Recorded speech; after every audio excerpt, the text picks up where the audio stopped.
In a vast and enigmatic universe, invisible forces shape our reality with the precision of a cosmic architect. These forces operate under one fundamental principle: the law of attraction. Picture a world where your thoughts can mold your destiny, where each genuine desire draws in the universe's endless possibilities and blessings. In this text, journey into the heart of this universal law and explore how every thought, emotion, and action, both conscious and unconscious, crafts your life. Robert Collier, a pioneer of positive thinking and conscious creation, will lead you through captivating stories and practical examples that illuminate the path to achieving your grandest dreams. From ancient wisdom to cutting-edge science, the law of attraction empowers you to unlock the creative power within. As you listen, you'll feel the universe's energy aligning with your highest aspirations, offering tools to turn your thoughts into reality. Prepare to be inspired, challenged, and uplifted. This text is more than a learning experience. It's an invitation to harness the magic of your thoughts and embrace your role as the creator of your own destiny. Open your mind and let the law of attraction take you beyond the known, into a realm where everything is possible. Welcome to a transformative journey of discovery and potential. The law of attraction. Because life mirrors the king and the slave, it is exactly what you are and what you do. So, give the world the best of yourself, and the best will come back to you. Madeline Bridges. The old adage that the one who serves best benefits most is not mere altruism. Look around you. Which businesses thrive? Which men achieve great success?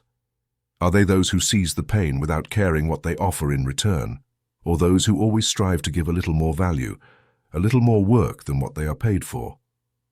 When the scale is balanced uniformly, a pinch of additional weight added to one side will unbalance the other with the same efficiency as a ton. Similarly, a bit more value, a bit more effort makes the person or business stand out from the great mass of mediocrity like a tall man among pygmies and brings disproportionately high results compared to the additional effort involved. It is worth it not only altruistically but also in terms of dollars to give a little more value than necessary, to work a little more than what one is paid for. In that extra ounce lies the value that counts, for the law of attraction is service. We receive in proportion to what we give, although we often receive in a much greater proportion. Cast your bread upon the waters, and it will return to you 100-fold. Behind it all lies the immutable law of the universe, and you are merely an effect. Your thoughts are the causes. The only way to change the effect is to first change the cause. People live in poverty and lack because they are so wrapped up in their suffering that they only emit thoughts of lack and sadness. They hope in scarcity, open the door of their mind only to difficulties, illness, and poverty. It is true that they hope for something better, but their hopes are so drowned by their fears that they never stand a chance. You cannot receive good while expecting evil. You cannot demonstrate abundance while expecting poverty. Blessed is the one who hopes much, for surely his soul will be filled. Solomon outlined the law when he said, "There is one who scatters and increases even more, and there is one who, though holding back more than is necessary, only tends towards scarcity. The liberal soul shall be made fat, and he who waters shall also be watered." The universal spirit expresses itself broadly through the individual. It continuously seeks an outlet, like a vast reservoir of water, constantly replenished by mountain springs. If one opens a channel to it, the water will flow in an ever-increasing volume. Similarly, if you open a channel of service through which the universal spirit can express itself through you, its gifts will flow in ever-increasing volume, and you will enrich yourself in the process. This is the idea behind great bankers. For example, a foreign country needs millions to develop, and although its population is very hard-working, it still lacks the necessary tools to make its work productive. So they wonder, how will we find the money? They turn to a banker and present their problem.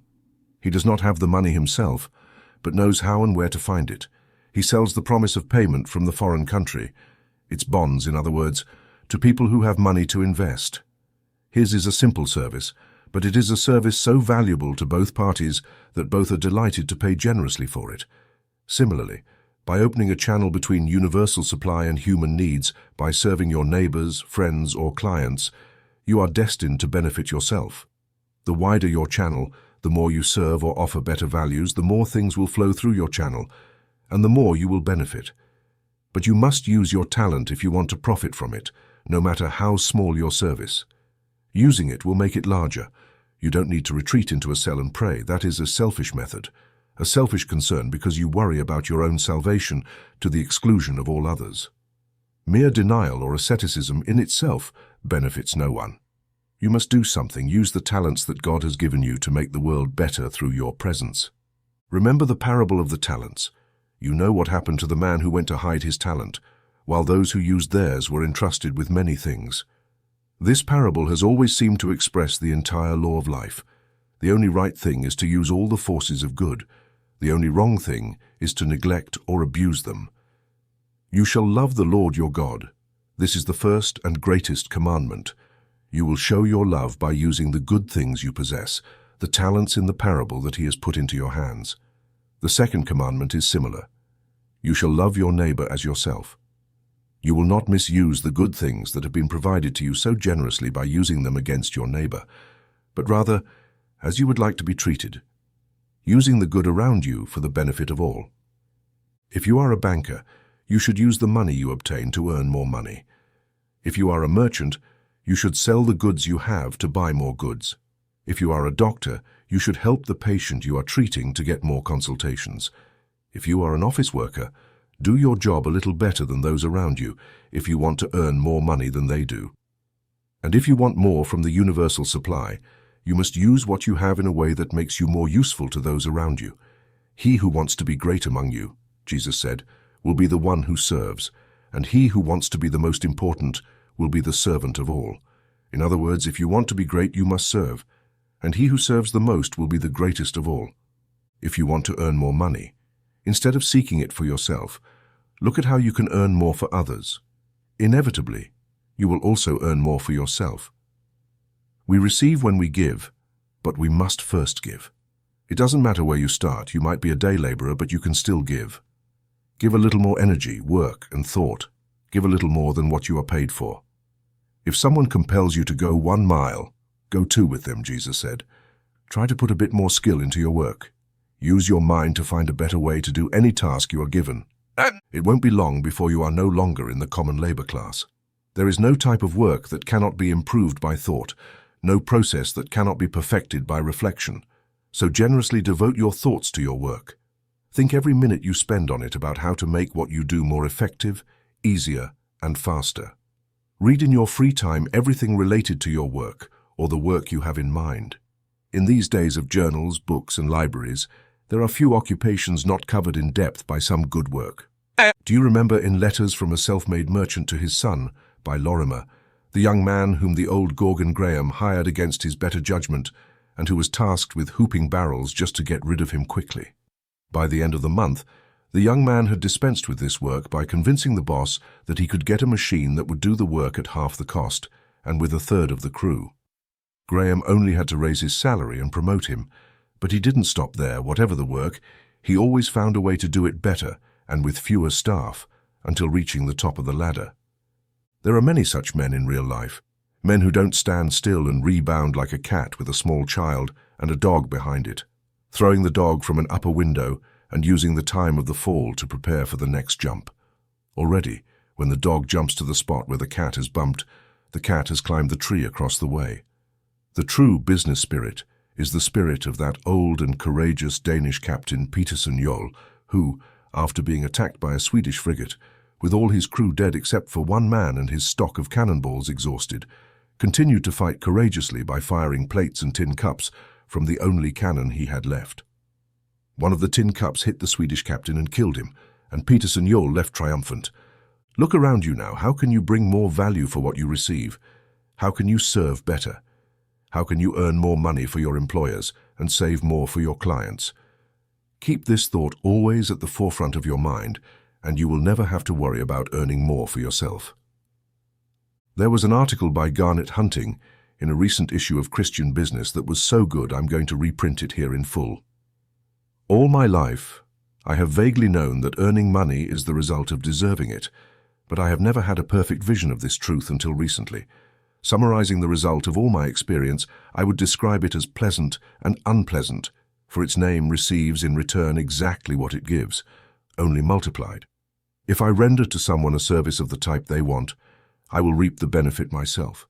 If I give more than that service, I will get more benefit. If I give much more, I will get much more, but I will always receive more than I give. In exactly the same way, if I plant a bushel of potatoes, I will harvest 30 or 40 bushels, in proportion to the attention I have given to the cultivation. If I give more to my boss than what he expects from me, he will grant me a raise. This is not a condition. In fact, whether he gives me a raise does not depend on his impartiality. He must grant it or lose me, for if he doesn't value me enough, someone else will. But this is only part of it. If I help the man whose office is next to mine, he will return it 100-fold, even if he seems to be a rival. What I give to him, I give to the company, and the company will appreciate it, because it is the team effort of the organization that the company primarily seeks, not a brilliant individual performance. If I have an enemy within the organization, the same rule applies. If I give him help with something he truly needs, I am serving the organization. Large companies appreciate peacemakers because harmony among employees is a crucial criterion for their success. If my boss is ungrateful, the same rule applies. If I give more in advance, he will be unable to withhold his gratitude and keep his position. The more you reflect on this law, the deeper you will see it is. It is literally as if you had a blank check signed by the author of the universal law, allowing you to fill in the amount in the form of payment you desire. Mediocre successes are those that obey this law in a limited way, those who fill in the check with a small amount but lack vision. If every employee had this law firmly embedded as a principle, not subject to mood fluctuations, the success of the organization would be miraculous. One of my fears is often that by promoting others' success, I divert my own, but the truth is exactly the opposite. Suppose every employee views their own situation as a direct parallel to that of their company. What does their company do with the money it receives from the public? It provides services in advance. The better the service, the more money it receives. What does the company do to attract the public's attention to its services? It advertises. This is part of the service. Now suppose that as an employee I start to provide my services to the company in advance without waiting for payment. Suppose I advertise my services. How can I do either? I can't do anything constructive in the office, warehouse, factory, or business premises that isn't a service, from correctly filing a letter to repairing a fence or satisfying a customer, from finding a word for stenography to encouraging someone to look for it themselves, from demonstrating a machine to a client to encouraging them to demonstrate it themselves, from helping my immediate apparent rival to get a raise to selling the entire season's production. As for advertising myself, I start to make myself known as soon as I enter the office, warehouse, or store in the morning. I can't avoid it. Everyone who looks at me sees my advertisement. All those around me have my advertisement in front of them all day, including my boss, my immediate superior, and the head of the company, wherever they are, if I am up to my advertisement. No one can prevent me from selling my products and services, and the more a person attacks me, the more they advertise me because they draw attention to me. If I deliver something better than what is said, those concerned will see it and not be swayed otherwise by what is said. Moreover, I must give to every human being I come into contact with, from my wife to the shoeshine boy, from my brother to my sworn enemy. Sometimes you are told to smile, but the smile I give must truly live up to its advertisement. If I go everywhere smiling like a cat, it will be the cat's smile that is returned to me multiplied. If I give authenticity, I will receive authenticity multiplied. If someone objects that this is a selfish viewpoint, I respond that any law of salvation, of anything by anyone for any purpose, is a selfish viewpoint. The only altruism I have truly been taught is to give a minor thing in the hope of receiving a greater one. Now, why am I so sure of this law? How can you be sure? I have seen it work. It works everywhere. Just try it and keep trying, and it will prove to you that it is true. It is not true because I say so, nor because someone else says so. It is simply the truth. The Theosophists call it the law of karma. Humanists call it the law of service. Business people call it the law of common sense. And Jesus Christ called it the law of love. It reigns whether you know it or not, whether you believe it or not, whether you challenge it or not. you cannot break it. Jesus of Nazareth, regardless of any religious ideas you might have about him, regardless of whether he was divine or not, was the greatest businessman who ever existed. And he said, "Give, and you will receive." And so it is, not because he said it, but because it is the truth. Whether we admit it or not, we worship truth as God. No man can honestly say that he does not place truth above everything. Truth is the principle of giving and receiving. Only a few men go all the way with this, but going all the way is the path to unlimited returns. What should I give? What I have, of course. Suppose you believe in this idea and begin to put it into practice. Spread the idea, the contact, and the wisdom so that you live it yourself in your organization. How long do you think it will be before you become a power in this organization and are paid according to what you deserve? This is more valuable than all the intelligence and special information you can possess without it. Give what you have to everyone. If you have an idea, don't keep it just for yourself. Give it. Give the best you have to offer, and what will be returned to you will be the best. I believe that if a man followed this principle, even concerning his trade secrets, he would benefit more than by clinging to anything for himself. He would never have to worry about his own affairs because he would be working for the fundamental law. The law never fails, and it will be easy to discover what is or is not the law. If the law is worth using for a while, it is also worth using all the time. First, look around you with an eye for truth, then test the matter using both methods of inquiry, and you will find a blank check waiting to be filled with what you desire. This is a new way of praying and obtaining what you ask for. The 3 requirements: do not waste tears over the erased pages of lost years, turn the page and smile. Oh, smile to see the beautiful blank pages that remain for you. Do not worry about your regrets. Believe in the divine spark within you and let it grow. What the elevated spirit can accomplish, only the great creative forces know, for they will help and strengthen just as light raises the acorn to the height of the oak. All you need to do is decide, and the entire great universe of God will strengthen your soul. Ella Wheeler Wilcox. At some point today, tomorrow, or next month, in virtually every commercial office and factory in the United States, a senior executive will sit in his chair and review a list of names on a sheet of white paper in front of him. Your name might be on that list. A position of responsibility is opening up, and he faces the old problem. Where can I find the right person? The faces, words, work, and impressions of several men will pass through his mind in a quick overview. What is the first question he will ask about each of them? Which man is the strongest in initiative? Who can best assume responsibility on an equal footing? The man who gets the position is the one who demonstrates self-confidence and knowledge of his power. Once this requirement is met, the second is easy: initiative, or the courage to start things. Many men have ideas, but few have enough self-confidence and the courage to begin something with belief and initiative. The third requirement is almost self-evident: the faith to continue and accomplish things, despite all obstacles. "Oh God," said Leonardo da Vinci, "you sell us everything at the price of effort." Surely no one was better placed to know what this means. An illegitimate son raised in his father's family, the disgrace of his birth was a constant source of mockery. He had to do something to rise above the crowd, and he did so at the cost of effort.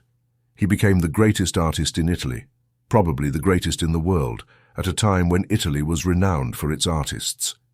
Kings and princes felt honored to be associated with this illegitimate boy. He made famous the name to which he had no right through his works.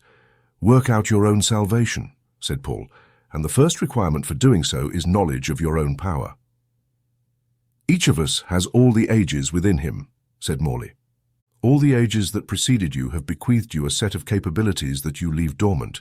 These abilities are stored in your subconscious. Invoke them, use them, for as White Terrier said, all the good of the past remains to brighten our own time. You are an artist.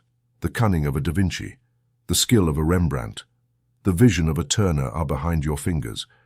Use the genius of your mind to call them forth. You are a surgeon, a lawyer, a minister, an engineer, a businessman.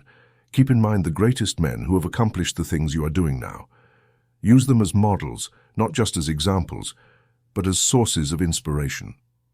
Start where they started. Invoke the deepest part of your subconscious, their skill, judgment, and initiative. Realize that you have the capacity to be as great as they were. Understand that everything they did, everything they learned, all the skill they acquired is securely stored in the universal mind, and through your subconscious, you have access to it.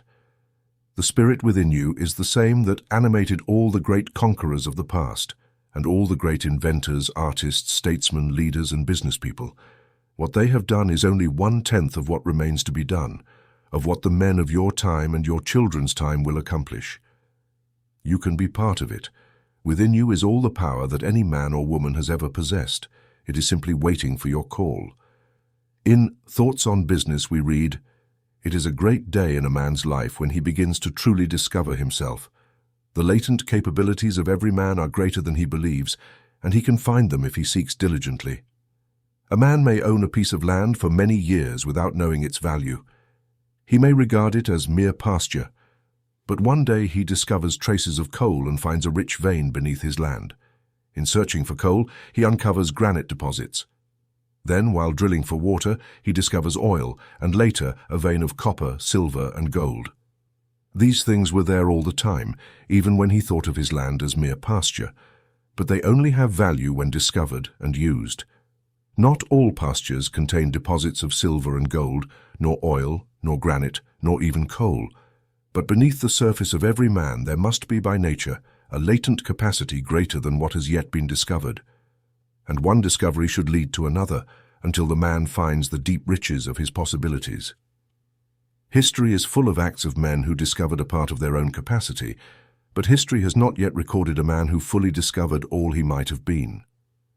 Everything that has been done, thought, earned exists in the universal mind. And you are part of the universal mind. You have access to it and can draw on all you need. Just as you can consult the archives of a library for information, if you can realize this fact, you will find within it the key to controlling every circumstance, the solution to every problem, and the satisfaction of fulfilling every desire. But to use this key, you must meet the 3 requirements: faith in your powers, initiative, and courage to start. Who would stand before a blackboard, as Science and Health says, and pray to the principle of mathematics to solve the problem? The rule is already established, and it is up to us to find the solution. In the same way, all the knowledge you might need is in the universal mind, but it is up to you to benefit from this mind, and without the 3 requirements you will never do so. Never let discouragement hold you back. Discouragement is the most dangerous feeling because it is the most insidious. It is generally considered harmless, and for that very reason it is the most sinister. For failure and success are often separated only by the distance of a word: discouragement. There is an old fable that tells of the devil organizing a sale and offering all the tools of his trade to anyone willing to pay the price. These were displayed on a table, each labeled hatred, malice, envy, despair, sickness, and sensuality, tools everyone knows well. But apart from the others, there was an apparently harmless instrument, shaped like a wedge, labeled discouragement. It looked old and worn, but its price was much higher than the others. When asked why, he replied, "Because I can use this one much more easily than the others. No one knows it belongs to me. So with it, I can open doors that are closed to the other tools, and once inside I can use any tool that suits me." No one ever knows how small the margin between failure and success is. Often the two are separated only by the width of that word, discouragement. Ask Ford, ask Edison, ask any successful person, and they will tell you how narrow the chasm between failure and success is, and how the only thing that can save someone is perseverance and faith. Cultivate self-confidence, nurture the feeling that you are succeeding, and keep in mind that you have unlimited power to do what is right. Consider that with the universal mind you can access, no position is too difficult nor any problem too hard. He who believes in me and in the works that I do, he will do also, and even greater works than these. When you set limitations on yourself, when you doubt your ability to face any situation, you limit the universal mind. For the Father who is in me, he does the works. With this knowledge in your power, with this strength in the unlimited resources of the universal mind, it is quite easy to show initiative and, more importantly, to find the courage to start things. You have the right to dominate all things: your body, your environment, your business, your health. Develop these 3 requirements and you will achieve that mastery. Remember that you are part of the universal mind and that the part shares all the properties of the whole. Remember that just as the spark of electricity is to the ray, so is the mind. And just as you can consult the archives of a library for information, if you realize this fact, you will find in it the key to controlling every circumstance, the solution to every problem, and the satisfaction of obtaining every desire. But to use this key, you must consider the three requirements: faith in your powers, initiative, and the courage to start. Who would stand in front of a blackboard, as Science and Health puts it, and pray for the principle of mathematics to solve the problem? The rule is already established, and it is up to us to find the solution. Similarly, all the knowledge you might need is in the universal mind, but it is up to you to take advantage of that mind, and without the three requirements, you will never do so. Never let discouragement hold you back. Discouragement is the most dangerous feeling because it is the most insidious. It is generally considered harmless, and for that very reason it is the most sinister, as failure and success are often separated only by the distance of a word: discouragement. When you set limitations on yourself, when you doubt your ability to face any situation, you limit the universal mind. For the Father who is in me, he does the works.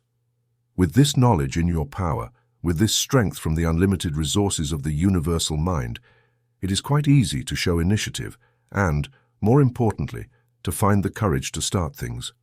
You have the right to master all things: your body, your environment, your business, your health. Develop these three requirements and you will achieve that mastery. Remember that you are part of the universal mind and that the part shares all the properties of the whole. Remember that just as the spark of electricity is to the ray, so is the mind. In the universal mind, whatever you desire in life, any qualification, any position, you need only work for it wholeheartedly, with confidence and with a unity of purpose, and you will attain it. The old witch of misfortune. How do you face your work each day? Are you frightened by the work you find? Do you face the task before you with confidence and calm? Do you confront the work ahead of you directly, or do you stop in fear of seeing it? Do you start working with a sense of dread, or do you feel that you will succeed? What is the thought in your mind? Does fear cross it?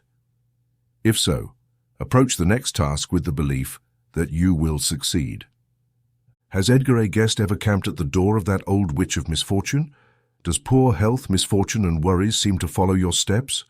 If so, you'll be interested to know that you are the cause of all these problems, for fear is simply creative thought in its negative form. Do you remember in 1920 how promising the business outlook seemed, how everything looked rosy, and life flowed like a song? We had crops worth $10 billion, splendid utilities, great railroads, and almost unlimited industrial capacity. Everyone was busy. The government had $1 trillion in real money. The banks were solid. People were well employed. Wages were good and prosperity was widespread. Then something happened. A wave of fear swept across the country. Prosperity couldn't last. People wouldn't pay such high prices. There was too much inflation. What was the result? As Job said long ago, "What I feared has come upon me." Prosperity vanished almost overnight. Bankruptcies became widespread. Hundreds of thousands of people found themselves unemployed, all due to the panic of fear. It is true that readjustments were needed. It is true that prices were too high and inventories were too large, also that values were generally inflated. But it was not necessary to burst the bubble for the gas to escape. There are natural, orderly processes of readjustment that bring things back to their proper level with the least damage to anyone. But fear, panic, does not know reason. It arises overnight in the face of the things it fears. It is the greatest torment of humanity, the essence of hell. Fear is ultimately the cause of most sins, disasters, diseases, and misery in the world. It is the only thing you can introduce into business that yields no dividends in pleasure or dollars, and if you succeed, you gain no satisfaction. The true cause of all illness is fear. You imagine an illness in your mind and your body starts to build itself according to that model it sees before it. Have you seen how fear makes the face pale? How it first stops the heartbeat and then starts it again like a hammer? Fear changes secretions. Fear halts digestion. Fear puts lines and wrinkles on the face. Fear turns hair gray. The mind controls all functions of the human body. If the thought before your subconscious mind is fear of illness, colds, catarrh, fever, or indigestion, these are the images your subconscious mind will produce in your body, because your body is only matter. A collection of protons and electrons, just as the table in front of you is a collection of those same force particles, but with a different density. If you remove the mind, your body would be inert matter, lifeless and senseless like the table. Every function of your body, from the beating of your heart to the secretions of your glands, is controlled by the mind. The digestion of your food is a function of your mind, as much as the movement of your finger. Therefore, the important thing is not the food that goes into your stomach, but what the mind decides to make of it. If your mind considers that certain foods should make you ill, they will make you ill. But if, on the contrary, your mind decides that, although the food may have no nutritional value, there is no reason why non-intelligent matter should make you ill, the mind will eliminate that food without causing you harm or discomfort. Your body is like clay in the hands of a potter. Your mind can shape it as it wishes. The clay has no say in the shape it should take, just as your head, heart, lungs, or digestive organs have no say in how they will be affected by conditions. They don't decide if they will be nauseous or ill or strong. It is the mind that makes that decision, and they simply adjust once the mind has decided.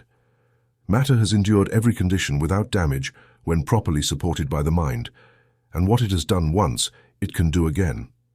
When you understand that your muscles, nerves, and bones have no feelings or intelligence of their own, and that they react to conditions only as the mind tells them to, you will never again think or speak of any organ as imperfect, weak, or sick.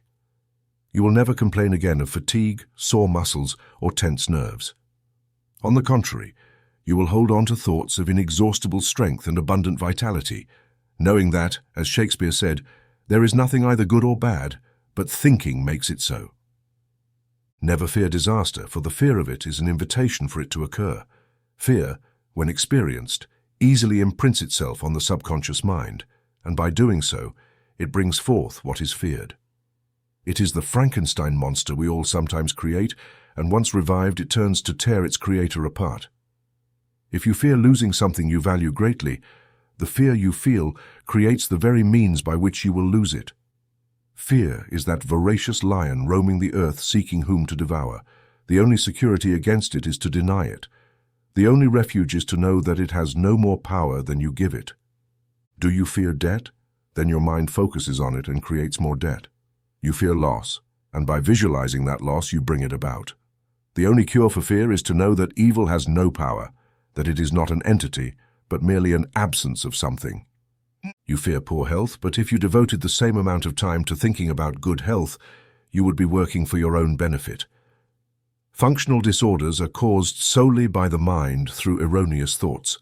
The remedy for them is not medicine, but correct thinking, for the problem is not in the organs, but in the mind. In practical psychology, it speaks of a man who had the idea as a child that eating cherries and milk together made him ill. He liked both very much, but always tended to be careful not to eat them together, as every time he did, he fell ill. Mr. Fanswood explained to him that there was no reason for such an illness, for all milk sours once it reaches the stomach, and in fact it cannot be digested until it has soured. So, the man was treated mentally for this erroneous association of ideas, and after this single treatment he never had problems of this kind again, even though he had suffered from them for 45 years. If you had delirium tremens, and believed you saw pink elephants, green caimans, and yellow snakes around you, it would be a foolish doctor who tried to cure you of the snakes or prescribed glasses to improve your vision, knowing that the animals around you are merely distorted visions of your mind.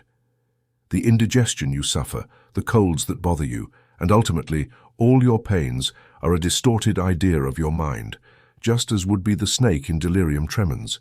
If you banish the idea, you banish the manifestation. The Bible contains a continuous plea to reject fear from beginning to end. The warning, "Fear not," is persistent. Fear is the main cause of all bodily obstacles. Jesus understood this and knew that it could be abolished, hence his frequent plea, "Fear not." There is a struggle, and there always will be, but the struggle is nothing more than the struggle against trial. We need difficulties to overcome them, but there is nothing to fear. Everything is an effect of the mind. Your concentrated thought forces on anything will attract the manifestation. Therefore, focus only on good things, only on the conditions you wish to see manifested. Think of health, power, abundance, and happiness. Push all thoughts of poverty, illness, fear, and worry as far from your mind as you would remove dirt from your homes. Because fear and worry are the dirt of the mind that causes all problems and provokes all illnesses, banish them. Banish from your surroundings anyone with a negative outlook on life. Avoid them like the plague. Imagine that a troublemaker gains something. He is doomed even before he starts. Don't let him drag you down with him. Do not fret, says the psalmist, or you will be led towards evil. This old and wise psalmist could have written for us today, for there is no surer way to fail in business or social life than to worry, become irritable, or desire any action, whatever it may be. Remember the Lord's warning to the Israelites, "Be still, for I am your God."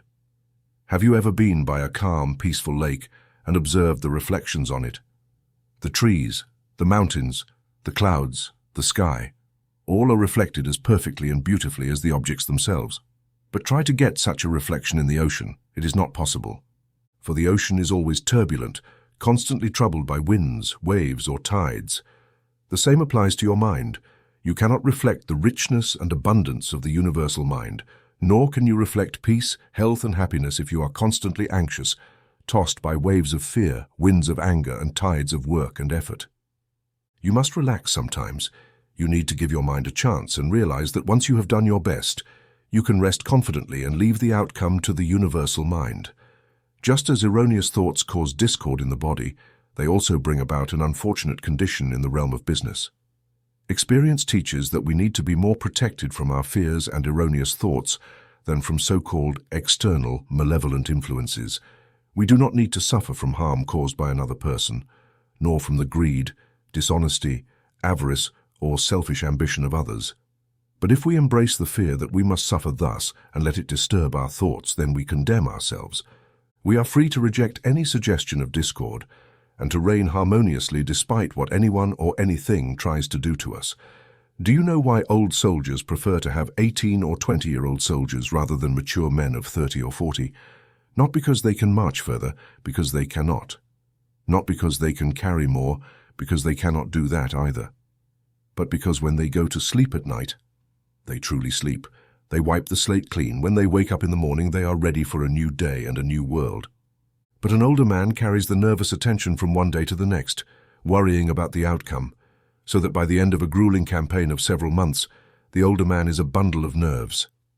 This is the problem with most business people. They never wipe the slate clean.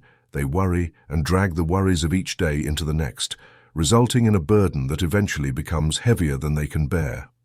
Fear is the result of believing that there are actually two powers in this world, good and evil, like light and darkness. In reality, evil is no more real than darkness. It is true that sometimes we lose contact with the good, allowing clouds of fear and worry to come between us and the sunlight of good. That is when everything seems dark, but the sun continues to shine beyond the clouds.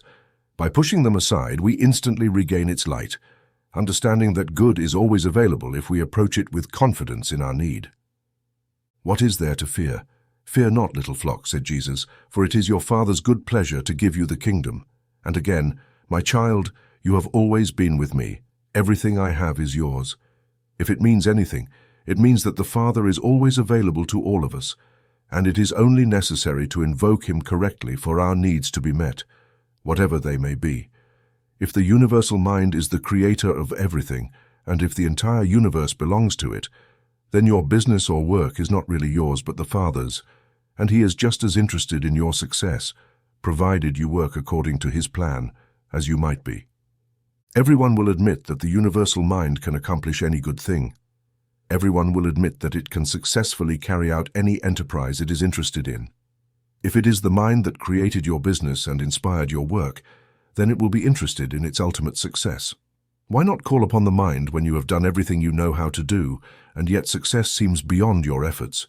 Why not place your problem in the hands of the universal mind, confident that it can give you all that you desire? I know that many people hesitate to ask for material things, but if the universal mind created them, they must have been made for a good purpose, and as long as you intend to use them for good, it is right to ask for them by all means. If you can feel that your business or work is a good work, you can be sure that it is progressing in the grand scheme of things, even just a little bit, and you will never fear debt, lack, or limitation again, for the earth is the Lord's and the fullness thereof, and the universal mind will never lack means to accomplish its work. When Jesus needed fish and bread were provided in such abundance that a whole multitude was fed. When he needed gold, a coin appeared in the mouth of a fish.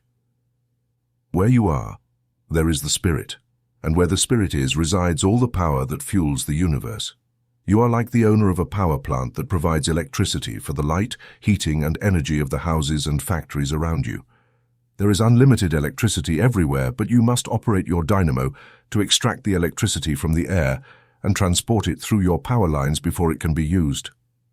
In the same way, there is unlimited wealth around you, but you must get your mind's dynamo running to shape it into something useful for yourself and the world.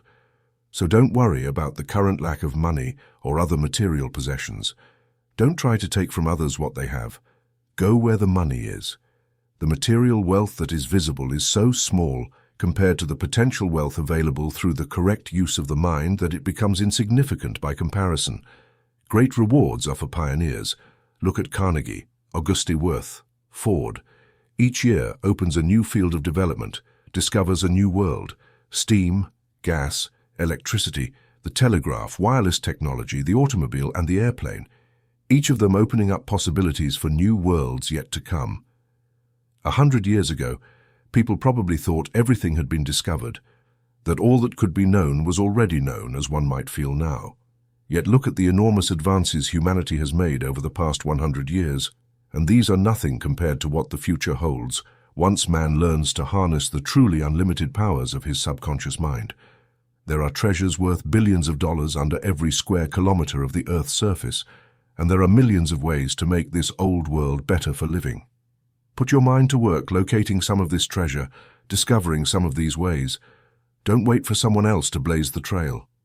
No one remembers who else was aboard the Santa Maria, but Columbus's name will be known forever. It is said that Carnegie made 100 millionaires, but he alone became almost a billionaire. Have you ever read Kipling's The Explorer? There is no sense in going any further. It's the limit of culture, so they said, and so I believed. I broke my ground and sowed my crops. I built my barns and put up my fences in the small frontier station hidden under the foothills, where the trails start and end. Until a voice as bad as conscience echoed with endless changes, in an eternal whisper day and night, repeating, "There is something hidden. Go and find it. Go and search behind the mountains. There is something lost behind the mountains, lost and waiting for you." Your thought is part of universal thought. You have the wisdom of all ages to refer to. Use it. Use it to do your work in a way it has never been done before. Use it to find new outlets for your business, new methods to reach people, with new and better ways to serve them. Use it to discover new wealth, to learn ways to make the world a better place to live. Focus your mind on these things, knowing that within your reach is the vast reserve of universal thought. For all these things are already known to it. You just need to make contact to know them yourself. Optimism based on this understanding is never overconfidence. It is the joyful certainty of absolute faith, the certainty that made Wilson one of the world's leading figures for a time, that inspired Lincoln during the dark days of the Civil War, that led Hannibal and Napoleon across the Alps, that left Alexander the Great aspiring to conquer more worlds, and that enabled Cortés and his small group to conquer a nation. Capture this idea of the availability of universal thought for your daily needs, and your vision will expand, your capacity will increase. You will realize that the only limits you have are those you place on yourself, and difficulties and opposition will not be an obstacle on your path. Exercise your body, nourish it and maintain it every day, but few people think of nourishing this much more important part, the mind. So, let us each day devote a few minutes to giving the mind a refreshment to start. Relax, lie comfortably on a lounge chair or in an armchair, release all muscles, release all tensions, forget any thoughts of fear or worry. Relax mentally and physically. Few people really know how to relax completely. Most of us live in continuous tension, and it is this tension that causes physical disorders. Here's a small exercise that will help you relax completely. Lie comfortably on a lounge chair or bed. First, stretch luxuriously. Then once you are comfortable again, lift your right leg a foot or two and let it fall effortlessly. Repeat slowly twice, then do the same with your left leg, then with your right arm, and finally with your left arm. You will then notice that all your muscles are relaxed, and you can forget about them to focus on other things. Try to become aware of the unlimited power that belongs to you. Think of the early times when the mind first imagined, out of nothing, the heavens, the earth, and everything in it.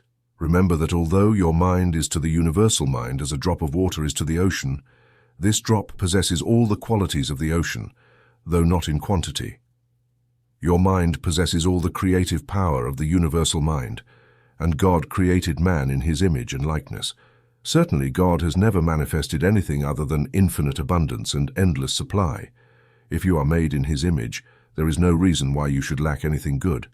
Thus you can also manifest abundance around you, for it is the same electronic energy with which the universal mind formed the heavens and the earth.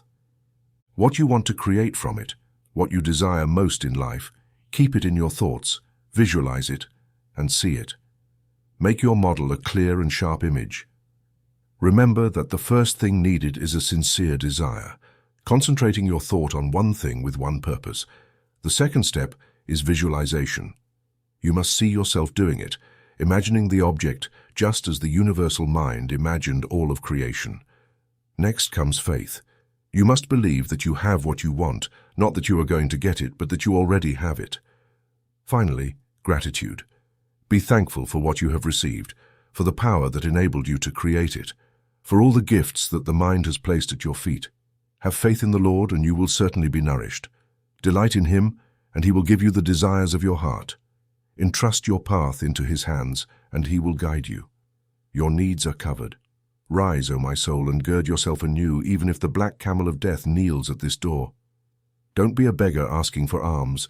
Be the proud captain of your own destiny. Have you heard the story of the old man who called his son to his bedside to give him a final piece of advice? It is the burden itself, my children. I've had many troubles in my life, many troubles, to be honest, but most of them never happened. We are all like that old man. Our problems overwhelm us in perspective, but generally we find that when the real need arises, Providence has found a way to meet it. Dr. Jacques, a member of the Rockefeller Institute, conducted a series of tests with parasites found on plants, demonstrating that even the lowest order of creatures has the power to call upon universal supply and obtain from it the resources necessary to meet any unusual need. According to the test reports, to obtain the material, potted rose bushes are placed in a room in front of a closed window. If the plants are left to dry, the parasitic aphids that are inhaled transform into winged insects. After the metamorphosis, the insects leave the plants, fly to the window, and crawl up the glass.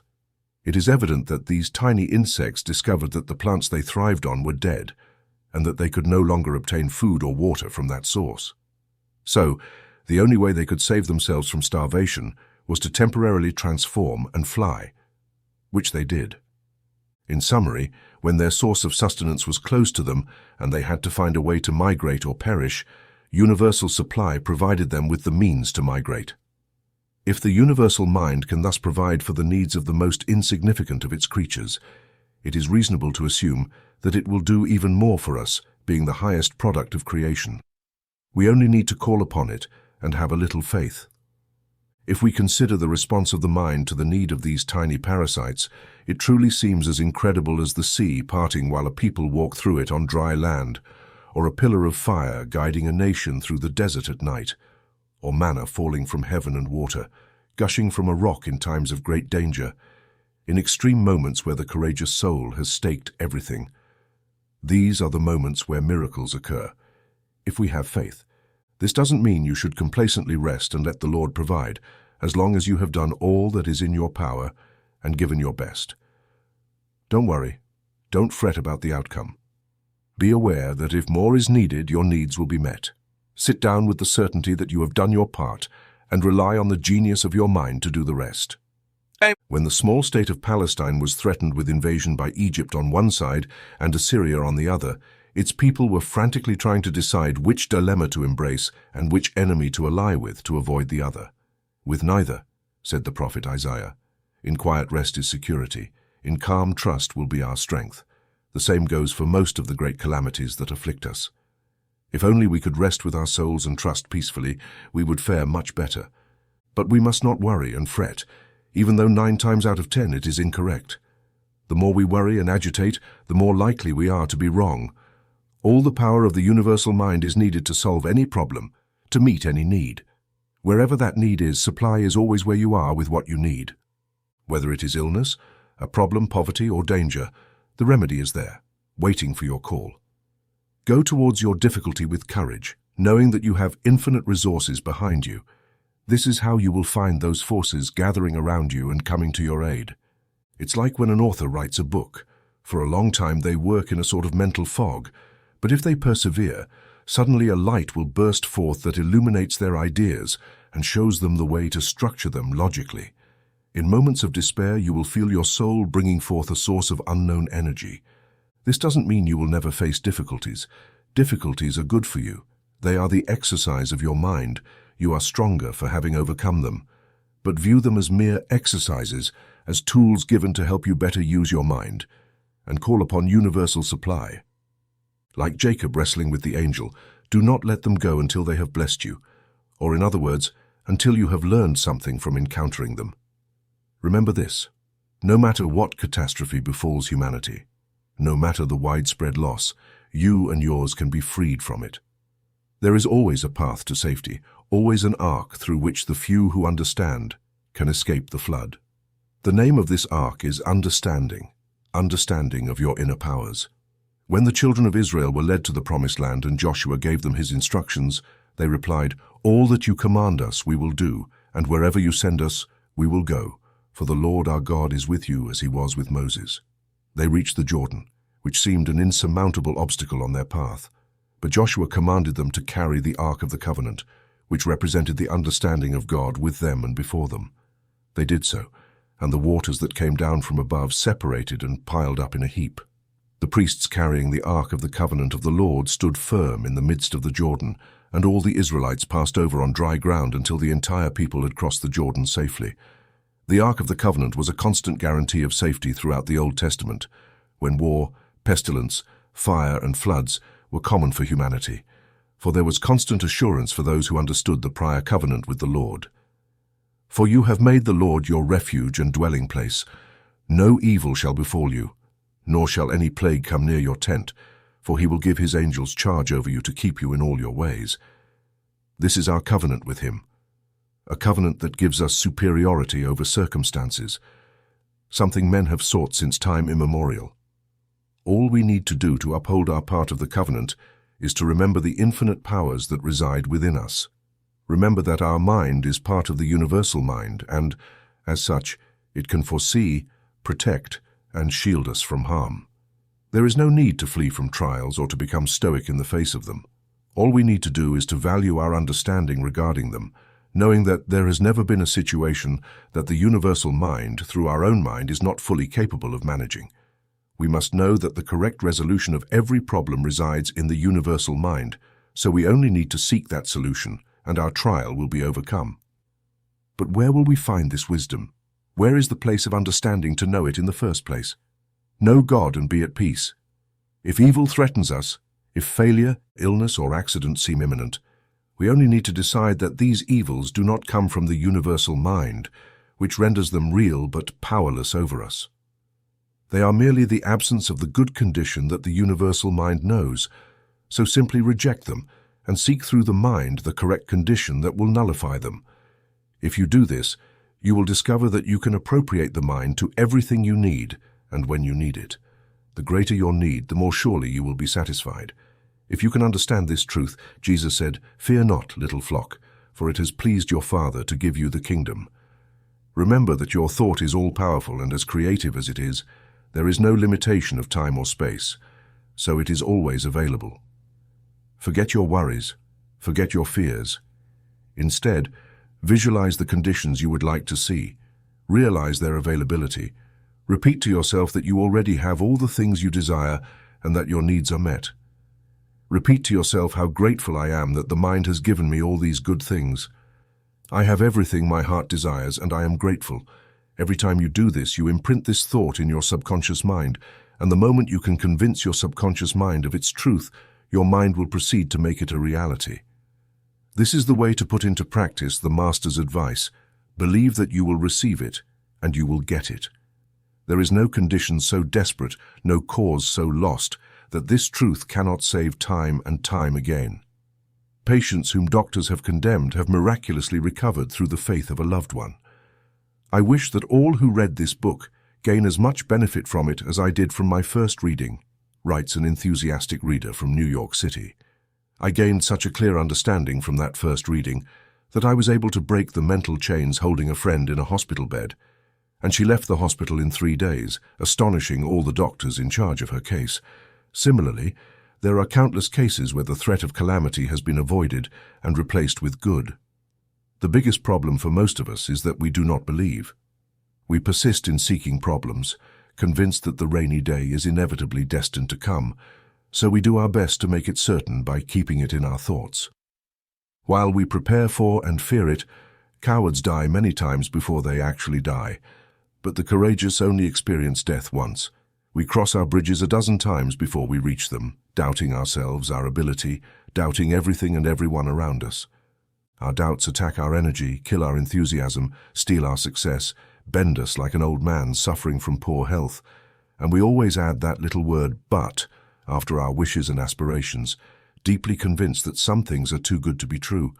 We think there is a power that holds back blessings that should be ours because we cannot see how our desires could be fulfilled. We limit the good that can come to us. "Test me on this," says the Lord of hosts through the prophet Malachi, "and I will open the windows of heaven and pour out such a blessing that there will not be enough room to receive it. Then all nations will call you blessed, for you will be a land of delight. Your mind is part of the universal mind, and the universal mind possesses all resources. You have the right and can access as many of these resources as you are capable of appropriating. Expecting less means receiving less, as it diminishes your power to receive, no matter your aspirations, as long as they are just. If your young child ardently desires a train, you feel perfectly capable of providing it for them. You wouldn't give them a picture book instead. Although the picture book might have greater educational value, the love you feel for your child drives you to try to fulfill their desires, as long as they are not harmful. In the same way, the universal mind fulfills your desires, however trivial they may seem, as long as they are not harmful. Delight yourself in the Lord, and He will give you the desires of your heart. If only we realized that God is neither a distant deity nor a severe judge, but a benevolent force we recognize as nature, as the principle of life that makes flowers bloom and plants grow, spreading abundance all around us with infinite prodigality. If we were aware that He is the universal mind that maintains all resources, that He will grant us the toy of our childhood or the needs of maturity, and that all we need to receive the desire of our heart from Him is a correct understanding of His availability, then we would free ourselves from all our fears, all our concerns, and all our sense of limitation, for the universal mind is an infinite and limitless source of good. Not only is it the source of general good, but it also brings forth all the specific and good things you desire in life. For it, there is neither big problem nor small problem. Removing mountains is no more difficult than feeding a sparrow. For someone like the Master with perfect understanding, the miracle of raising Lazarus from the dead required no more effort than turning water into wine. He knew that the universal mind is all-powerful and that there can be nothing else but it. He knew that knowing God is eternal life, and Jesus knew God correctly. That's why He was able to demonstrate this knowledge by overcoming sin, disease, and death, for it is the same law that heals sin, disease, poverty, heartache, or even death. It is the law of correct understanding of the divine principle. But what is this ability to perform miracles? What is the power or force through which we can demonstrate this ability? Perhaps the simplest way is to start by noting that the universal mind is the working force of man, the science of thought. You can expand your mind a bit and try to understand this marvelous fact. The Almighty, the wise, eternal Creator and Governor of the infinite universe, who measured the waters in the hollow of his hand and weighed the heavens in a span, who comprehended the dust of the earth in a measure and weighed the mountains and hills on scales, is your working force. As you understand this fact and use it in the same proportion, you will be able to perform your miracles. Your work is inspired to the extent that you realize the presence of the universal mind in it. When you fully trust your own conscious mind, your work suffers. I can do nothing of myself. The works that the Father has given me to do, the works that I do, bear witness of me. The miracles of Jesus bear witness to his complete recognition of God the Father as his working power. Know that this inspiration, this working of the universal mind with you, is available for all your projects. The mind cannot be active in one part of your life and hide in another, for it works in everything. For everything. Every properly directed task, no matter how insignificant it may seem, carries with it the inspiration of the universal mind. For by the very nature of omnipotence, its love and gifts must be universal and impartial. And whatever you do, do it wholeheartedly. As for the Lord, many of us are like the young girl from the ancient Eastern legend. A genie sent her into a wheat field, promising a rare gift if she picked the largest and ripest ear she could find. Her gift would be proportional to the size and perfection of the ear, but he imposed this condition. She could only pick one ear and had to walk straight through the field without stopping, without turning back, and without wandering from side to side. Joyfully she set off. As she crossed the field, she saw many large, perfect ears, but dismissed them, thinking she would find an even larger and more perfect ear further on. However, the terrain became less fertile, the ears grew smaller and scarcer. She couldn't pick any. She should have settled for a normal-sized ear earlier, but it was too late for that. She was sure they would grow better later. She continued walking, and things kept getting worse, until she reached the end of the field, with her hands as empty as at the beginning. Such is life. Each day brings its reward for a job well done. Each day offers a chance to be happy. But these rewards seem so small, these opportunities so insignificant compared to the great things we see ahead, that we ignore them, not realizing that the great position we await, the brilliant prize we see in the distance, is just the sum of all the small tasks we undertake, the accumulated result of all the small prizes we need to earn as we move forward. You are not instructed to choose certain activities as more worthy of the Lord's consideration than others, but everything you do, whether in the exalted and idealistic realms of poetry, music, and art, whether for the cause of religion or philanthropy, whether in government, business, science, or simply in managing the household. In everything you do, you have the right and all the inspiration at your disposal.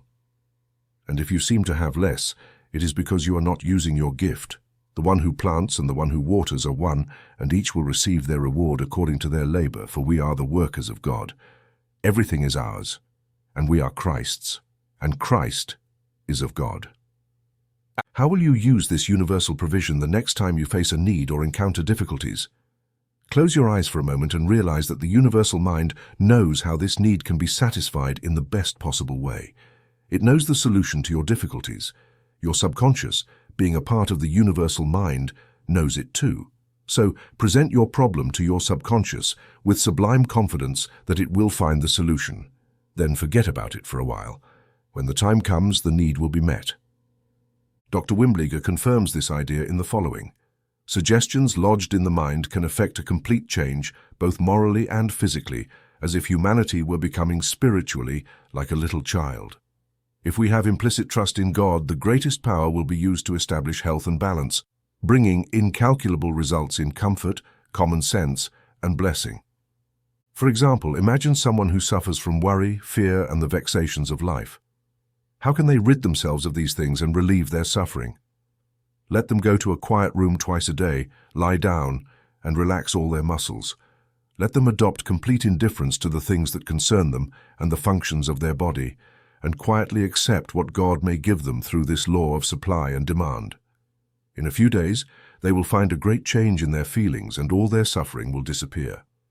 Thus, they will see life as bright and promising. Infinite wisdom has established this law, and its use by those who are anxious and fearful will ensure astonishing results in a short time. The true reason for change lies in the ability to recover by using the laws that God has set at our disposal, thus ensuring the longed-for health and power for everything we want and need to do in life.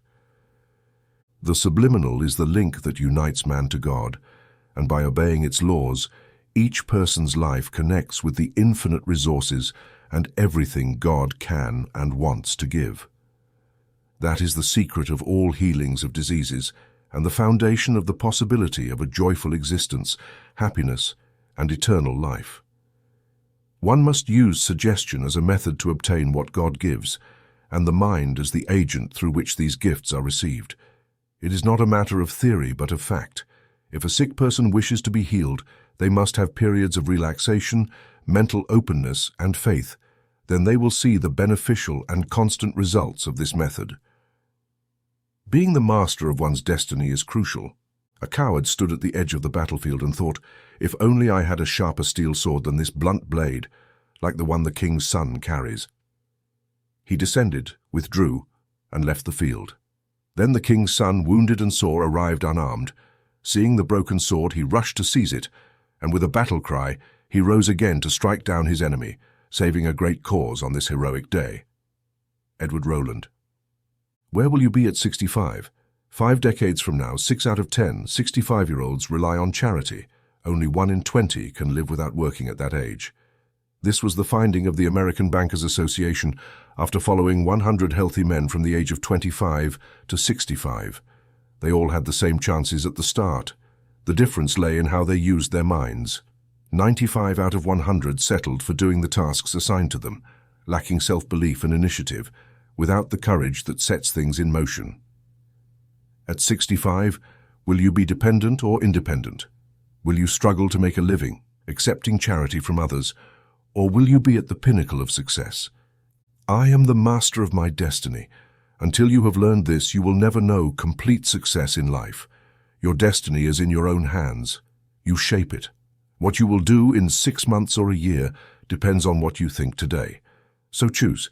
Will you bow to materialism as the sole power, seeing your environment as something imposed upon you that you are not responsible for? Or will you try to realize in your daily life that matter is nothing more than a collection of protons and electrons, entirely subject to the control of the mind, and that your environment is merely an external manifestation of your thoughts and feelings? It is up to you to choose. Your success, your happiness are your own doing. If you are not satisfied with these conditions, you only need to visualize them as you would like them to be in order to change them. The first is the easiest path, but the easiest path leads to the hell of poverty, fear, and old age. On the other hand, the latter is the path that leads you to the desires of your heart. And simply because this power of the universal mind is invisible, there is a valid reason to doubt it. The greatest powers of nature are invisible. Love is invisible. But what greater power in life than this? Joy is invisible. Happiness, peace, and satisfaction as well. The radio is invisible, yet it is heard. Everything is produced by the law governing sound waves. The law is invisible, yet you see the manifestation of different laws every day. To operate a locomotive, one studies the law of applying power and then applies that same law to make the locomotive work. These things are not the result of invention. The law has existed from the beginning, simply waiting for man to learn to apply it. If man had known how to correctly call upon the universal mind, he could have applied the laws of sound waves and steam centuries ago. Invention is nothing more than a revelation and a spark of universal wisdom. This same universal wisdom knows millions of other laws of which man does not even have a hint. You can invoke it, you can use this wisdom as your own, and envision things as they could be rather than as they are. Eventually you will encounter a great need, and finding a need is the first step toward finding the provision to meet that need. You must know what you are seeking before sending the genius of your mind to search for it in the universal mind. Remember the story of the poor Boer farmer who struggled for years to eke out a living from his rocky soil, then abandoned it in despair to seek his fortune elsewhere. Years later, upon returning to his original farm, he found it full of machinery and life, extracting more wealth each day than he had ever dreamed. Now this land was the great Kimberley diamond mine. Most of us are like that poor Boer farmer. We judge superficially without ever dreaming of the immense power that could be ours if we dug a little deeper and awakened that great inner being who could offer us far more than an acre of diamonds. As Horizon Sweat Martin said, Most failures in life are simply victims of their mental defeats. Their belief that they cannot achieve the same success as others robs them of the vigor and determination that self-confidence could provide. Without it, one doesn't even try to succeed halfway. There is no philosophy that allows a person to do something if they believe they cannot do it. The reason millions of men crawl in mediocrity today is that many barely make a living, while they have the ability to achieve something infinitely greater, simply because they lack self-confidence. They do not believe they can escape their routine of mediocrity and poverty. They are not mental winners. The path always opens for the determined soul, for the man of faith and courage. It is the victorious mental attitude, the awareness of power, and the feeling of mastery that accomplish great things in this world. If you lack this attitude, if you lack self-confidence, start cultivating it now. A highly magnetized piece of steel will attract and lift a non-magnetized piece of steel weighing 10 times its own weight.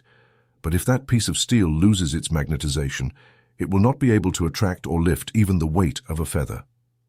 My friends, between the highly magnetized man with sublime self-confidence and the demagnetized man with his lack of faith, doubts and fears, there is the same difference as between magnetized and non-magnetized pieces of steel. If two men have equal abilities, and one is magnetized by divine self-confidence while the other is demagnetized by fear and doubt, and if they are given similar tasks, one will succeed and the other will fail.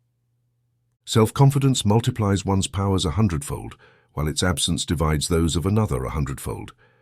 Have you ever thought about how much time you spend choosing what you will do, which task you will try, or which path you will follow each day? Every day is a day of decision. We are constantly at crossroads, whether in our business, social relations, or even in our homes. There is always a need to choose, and it is very important that we have faith in ourselves and in the infinite intelligence we carry within us. Commit your works to the Lord, and your thoughts will be established. Acknowledge Him in all your ways, and He will direct your paths. In this ever-changing material age with seemingly complex forces around us, sometimes we say we are swept along by the forces of circumstances. However, the fact is that we do the things we choose to do, for even if we do not want to take a particular path, we allow ourselves to follow it if it offers the least resistance. Each person is presented with a high path and a low path. The elevated soul ascends by the high path, while the lower soul gropes along the low path. Amid nebulous plans, the rest sway from side to side, but each person has a high path and a low path open to them, and it is up to each person to decide the path their soul will follow. And you take active control of your own thoughts. You imagine in your subconscious mind only the things you want to see realized, thinking of healthy, happy, and successful things. The difference between the successful person and the unsuccessful one is not so much a matter of training or resources, but rather a matter of perceived opportunity or chance. The successful person sees an opportunity, seizes it, and climbs another rung on the ladder of success. It never occurs to them that they might fail. They simply see the opportunity and visualize what they can make of it. Thus, all the forces inside and outside of them combine to help them succeed. The unsuccessful person sees the same opportunity. They wish they could take advantage of it, but fear that their ability, money, or credit is inadequate. It is like a timid swimmer who dips a toe in the water and then quickly withdraws, while a daring person jumps in and wins the race.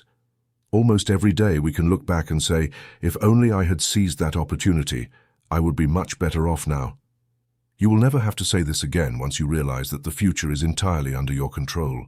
You will no longer be subject to the designs of fate or the whims of chance. There is only one universal mind, and this mind contains nothing but good.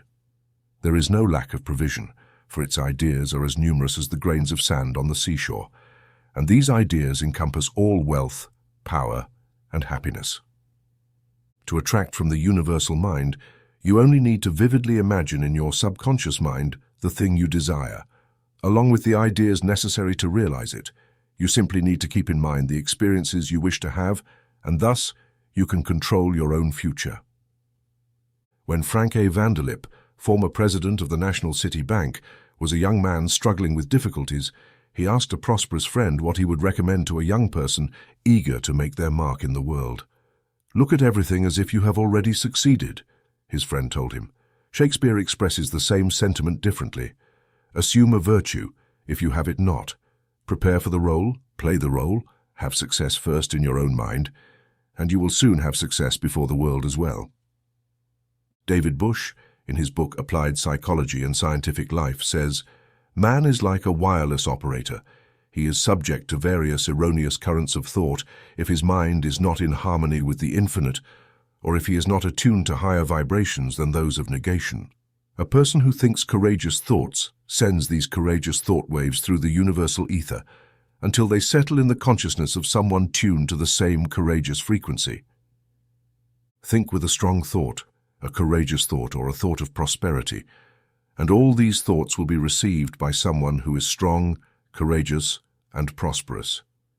It is just as easy to think in terms of abundance as it is to think in terms of poverty. If we think in terms of poverty, we become transmitters and receivers of poverty thoughts. We send out a mental network of poverty that reaches the consciousness of a receiver affected by poverty. We receive what we think. It is just as easy to think in terms of abundance, opulence, and prosperity as it is to think in terms of lack, limitation, and poverty. If a person raises their vibration by sending currents of thoughts of hope or prosperity, these vibrations pass through the universal mind and settle in the consciousness of those who are tuned to the same frequency. Everything you think is at some point received by someone somewhere who is tuned to your thought frequency. If a person is unemployed and has thoughts of success, prosperity, harmony, position, and growth, with this certainty of thought, these vibrations of success, prosperity, harmony, position, and growth will be transmitted to someone. If we are timid, selfish, troublesome, and limited in our thoughts, these thought waves we have initiated in the universal ether will continue until they reach a receiving mental station of the same caliber. Birds of a feather flock together and like-minded thoughts attract each other. If you need money, all you have to do is send your vibrations to a strong and courageous receiving station, and someone who can meet your needs will be drawn to you, or you to them. When you learn that you have the right to succeed in any honest endeavor you undertake, you will succeed. When you realize that you have the legitimate right to control your own affairs, you will take control. The promise is that we can do all things through the mind that is in Christ Jesus. The universal mind has no favorites. No human being has more power than another. It is simply that few of us use the power that is in our hands.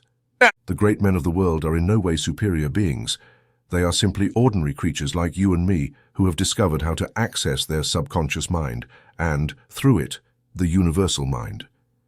Speaking of Henry Ford's phenomenal success, his friend Thomas Edison said, "Appeal to your subconscious mind. The secret to being what you need to be is simply this. You must decide what you want from life. You need to have a clear vision of what you want your future to be.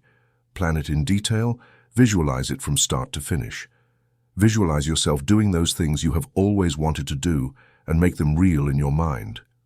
Feel them, live them, and believe in them, especially before you go to bed, for it is then much easier to access your subconscious mind. Believe me when I say that soon you will see them manifest in real life, no matter if you are young or old, rich or poor. The time to start is now. It is never too late, remember these lines of pressure. I saw his face as he triumphantly passed onto the throne, thoughtful and relentless. When I gently touched his arm, he smiled at me. He was the man I had once wanted to be. Where I had failed, he had succeeded in life. Where I had stumbled, he had remained firm on his feet. Both of us had faced the world in the same way, but through his attention, he found that life was good. As for me, I am like the bitter stranger in the glass, like a path obscured by failures. Yet, seeing him this way, joy filled me. He was the man I had once wanted to be. We did not speak, but in his burning eyes I saw the spirit that had propelled him, the same courage that had sustained him in the struggle and that had once been mine. Then I thought, can it disappear? He sensed this unspoken question and his pale lips formed a one-word answer. No. Then I wondered, is it too late to win? No, it is not too late for me, nor for the man I still want to be. Millions are not allocated. Someone said it could not be done, but with a laugh he replied, maybe I can't, but I will. And he added, I won't say anything until I've tried. So he adjusted his belt with a slight smile on his face, and if he cared, he hid it well. Then he started to sing as he approached what could not be done. And he did it. Edgar A. Guest said, "The main difference between the mind we have today and that of our great-grandparents is that in their time, conditions were relatively static, while today, they are dynamic." Civilization functioned for centuries with little change. Most people lived and died where they were born, following the passions of their parents. Rarely did one of them rise above the class they were born into, and even more rarely did they consider doing so. It is not surprising that civilization made little progress. Today, we witness constant change. People are imbued with this divine restlessness that is never satisfied with conditions as they are and always strives for improvement. Thought is the vital force behind all this change. Your ability to think and your connection with the universal mind are what allow you to draw inspiration, energy, and power from it. Mind is static energy, thought is dynamic energy, and since life is dynamic and not static, it is always moving and never still. Your success or failure entirely depends on the quality of your thoughts. Thought is a creative energy that manifests the things you imagine. Think of the things you want to see manifest. Visualize them, create them, and let your subconscious make them real. Your mind is a wonderful accumulator of energy that you can call upon for everything you need to create the life you desire. It contains all the power, resources, and energy, but it is up to you to use them. All this power is static unless you make it dynamic at the moment of creative thought. Your conscious mind then becomes a creator, participating in the power of the universal mind. There is nothing static in sharing this universal power. The vital energy within you drives toward new development and new aspirations, just as the sap flowing through the branches of trees pushes old dead leaves away to make room for new life.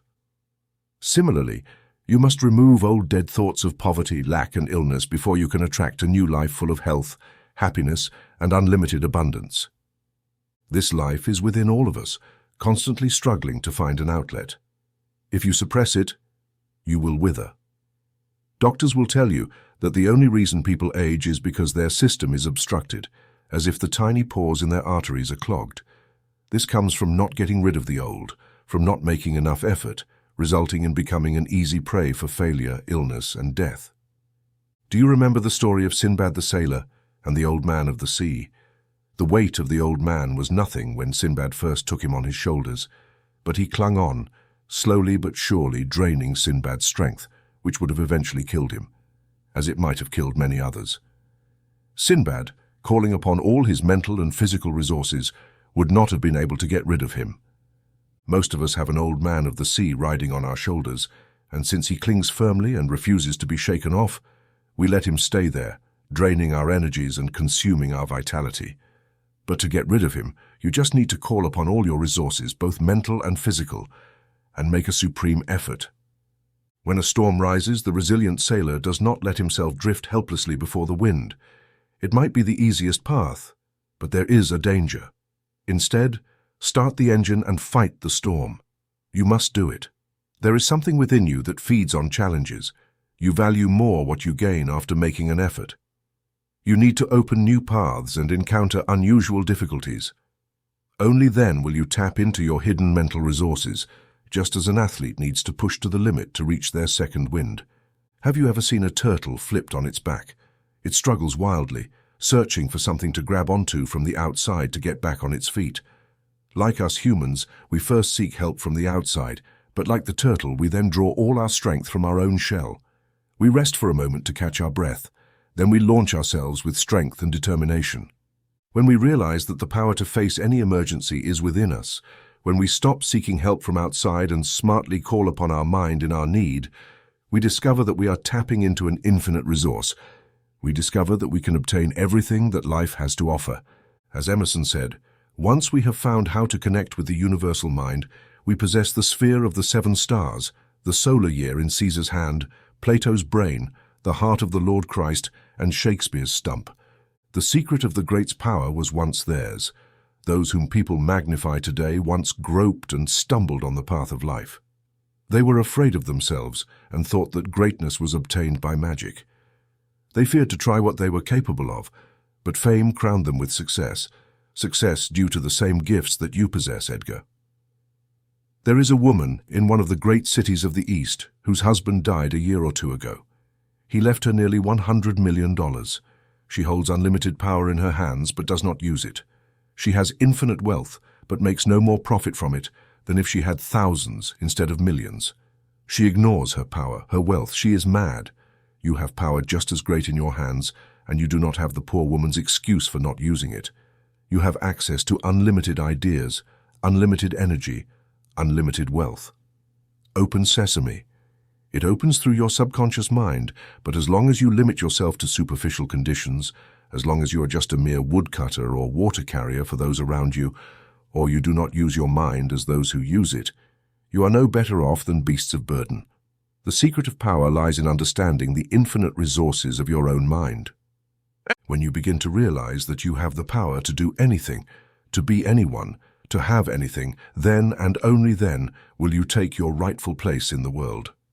As Bruce Barton says in The Man Nobody Knows, at some unforgettable moment audacity filled his heart. He knew he was greater than Nazareth. Again, speaking of Lincoln, Barton says, he felt his power within himself, but where and when would the opportunity come? Later in the book he mentions that every visionary hears a clear voice. Nothing splendid has ever been achieved except by those who dared believe that something within them was superior to circumstances. Without a doubt, Jesus' friends and neighbors scoffed at the idea of such power within him. Just as most people today scoff at the idea that such power might reside within them, they continue with their daily routines, always keeping the gaunt specters of illness and need by their sides until death comes as a welcome relief. Will you be one of them? Or will you listen to that inner awareness of power and find the kingdom of heaven within you? Because everything you are conscious of will quickly manifest in tangible form. Do not judge your ability by what you have done in the past.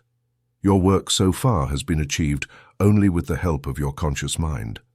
Add to this the infinite knowledge available in your subconscious mind, and what you have done is nothing compared to what you will do in the future. As I have said before, knowledge does not apply itself. It is only static energy that you must convert into dynamic energy through the power of your thought. The difference between an employee earning $25 a week and an executive earning $25,000 a year lies solely in thought. The employee may have more intelligence than the executive, even a much better education, but he does not know how to apply his thoughts for the best profit. If you have intelligence, use it. If you have skills, apply them. The world must benefit from them, and so must you. We all have moments of inspiration where we clearly see that we can accomplish great things like achieving wonderful enterprises, but we do not believe enough in them to make them real. Daydreaming alone weakens character. Make dreams come true. Make them so clear and defined that they imprint themselves on your subconscious. Daydreaming is not bad, except that most of us stop there. We do not try to realize our dreams. The great inventor Tesla dreamed each new machine complete and perfect in every aspect before he began to model it.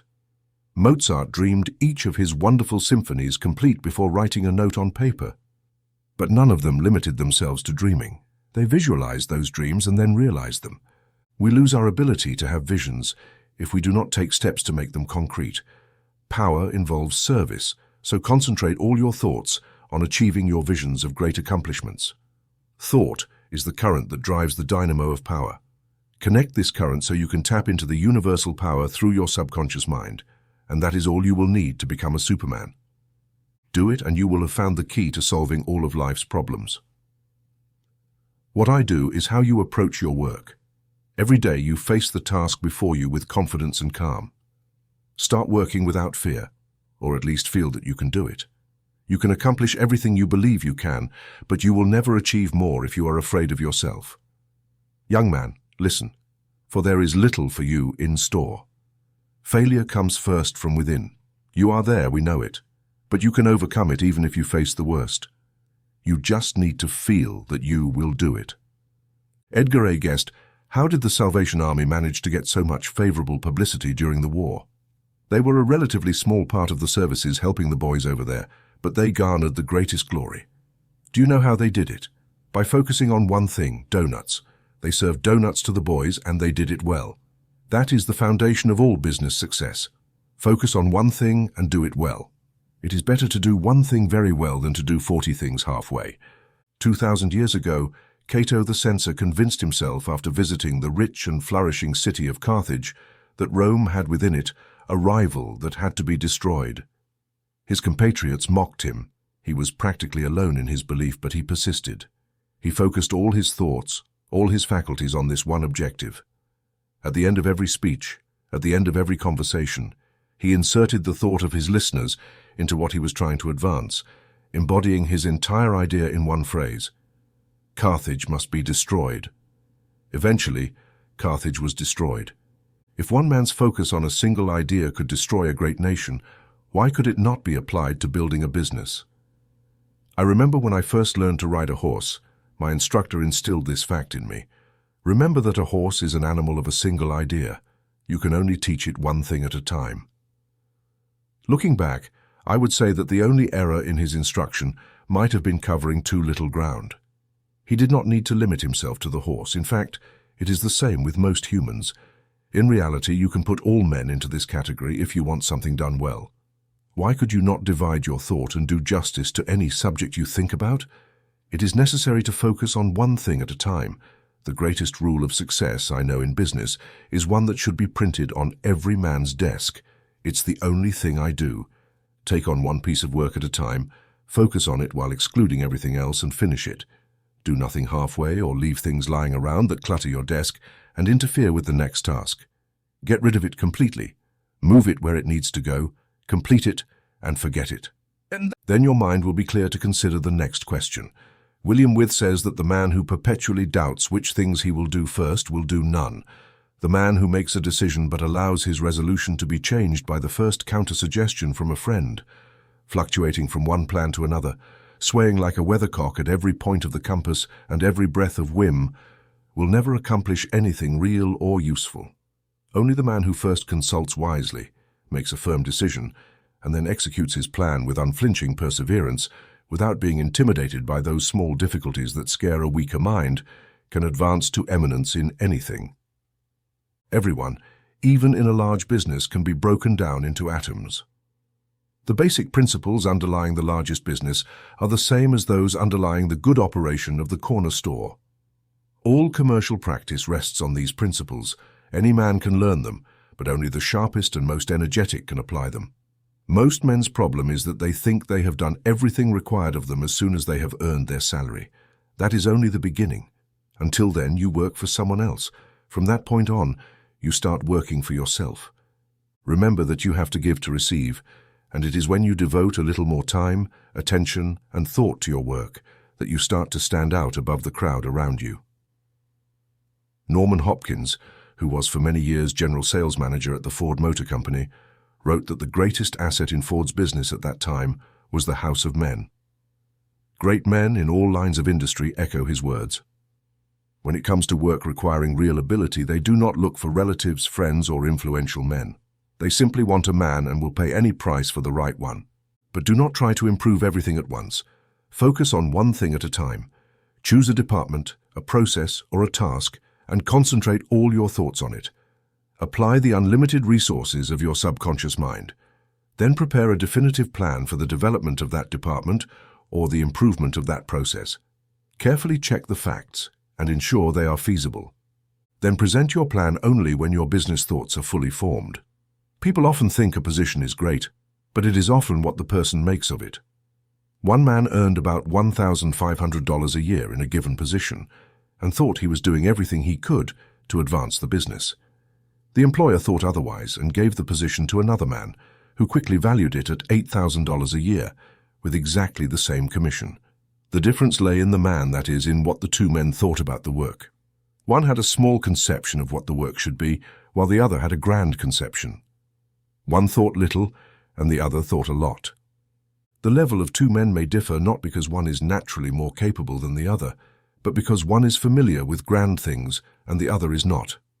There was a time when the former worked in a more confined setting, but when he had a broader vision of what his work could be, he rose to meet the circumstances, making him a greater man. It is as easy to think of a mountain as it is of a hill when the mind turns to contemplate it. The mind is like a rubber band. You can stretch it to hold almost anything, but it snaps back to a more confined frame when you release it. Strive to know what is best in your line of work and stretch your mind to conceive it. Then imagine a way to achieve it. Great things are just a collection of small things brought together. This fact struck me deeply one morning as I watched workers erecting the steel framework of a large office building. A shrill whistle sounded as a signal. A man on the machine pulled a lever. A crane's chain descended, and the whistle sounded again. Another man crouched down and attached the chain around the center of a steel beam. He stepped back, and the whistle sounded once more. The machine lever moved, and the steel beam was lifted into the air to the 16th floor, where it was secured with small bolts. The entire structure, as grand as it was, rose high above the surrounding buildings and was composed of steel, stone, and wood pieces, united according to a plan. This plan was first imagined, then sketched out in pencil, and finally followed by the workers. Everything was a combination of small things. It is encouraging to think of this when faced with a large task. Remember that only a collection of small tasks, each of which you can easily accomplish, is the key to success. It is the ignorance of this fact that makes people afraid to try. One of the most essential requirements for completing any important work is patience. Not the patience that sits idly waiting for luck to bring something, but the patience that never jeopardizes or derails a plan by forcing it too soon. The man who possesses this type of patience can always find plenty to do while he waits. Make your plan and wait for the right moment to present it. You will be surprised at how meticulously great men examine the suggestions of subordinates, even those that seem the least promising. One of the signs of a truly great man is his desire to learn from everyone and everything. He does not identify with the one who knows everything, as illustrated by the German general who received the strategy book with which Napoleon held off all the armies of Europe for 15 years. "I do not have time to read about past battles," he grumbled as he dismissed the book. "I must plan my own campaign." Books contain invaluable wisdom.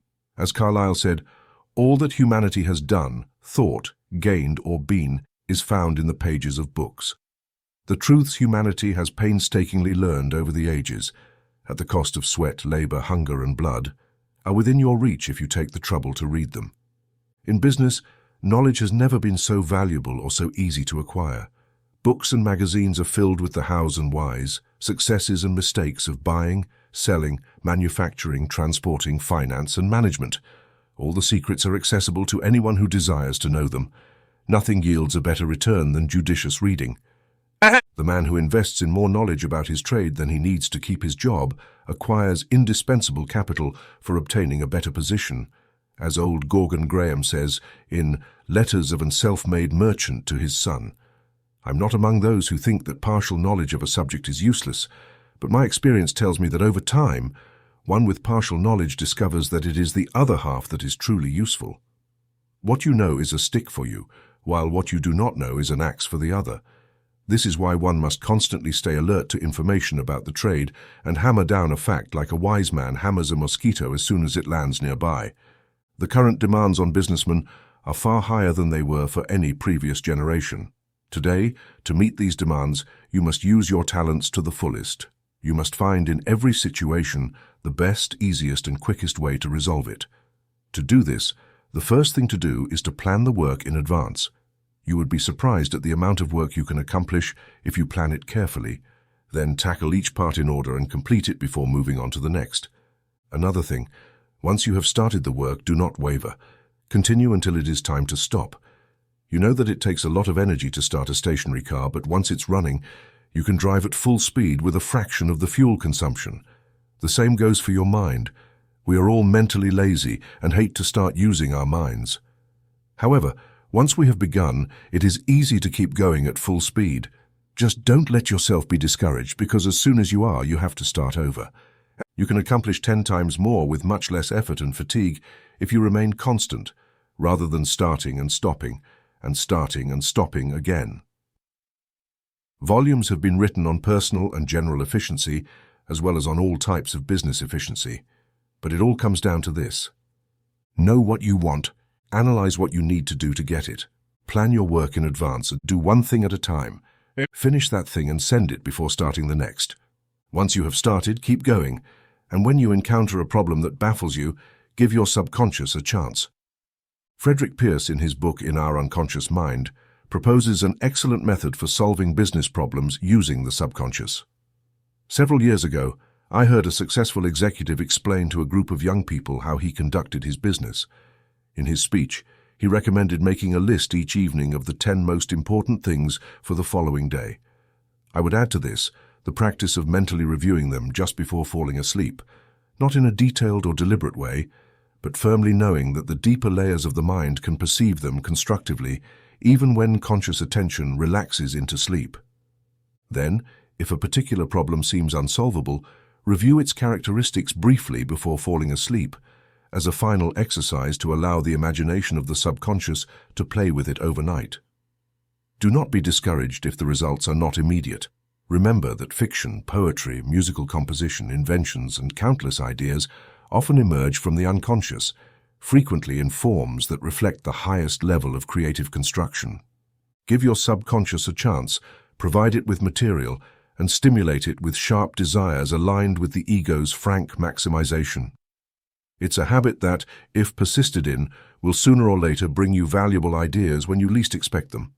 I recall reading about another man, a genius in certain types of work, who, whenever faced with a particularly difficult problem, would sleep on it. He had learned this trick as a child. One night, unable to learn his lessons, he repeated the words to himself until he fell asleep in a chair with the book still in his hands. When his father woke him a few minutes later, he realized he had perfectly learned them. He tried this again and again in the following nights, and it almost always worked. Now, whenever he encounters a problem he cannot solve, he simply lies down on a lounge chair in his office, relaxes completely, and lets his subconscious resolve the issue. This is the spirit of the master, one who never turns away but advances with pride, who never doubted that the clouds would clear, who never dreamed that right would be defeated by error, who fell to rise again and was bewildered to fight better. Sleep to awaken, run among your friends. There is one of those men who does not use many words. His incredible work capacity amazes you, and the more you get to know him, the more you always respect him. Not only did he do it well, but he will always do it well because he has found and embraced Napoleon's talisman, an absolute self-confidence. The world loves leaders in all areas of life. People anxiously seek someone to follow. They want someone else to think for them. They need someone to encourage them to act. They like having someone to blame when things go wrong. They want someone great enough to share the glory with them when success crowns their efforts. But to inspire confidence, a leader must have absolute confidence in himself. A Roosevelt or a Mussolini who did not believe in himself would be inconceivable. It is what makes men invincible, the awareness of their own power.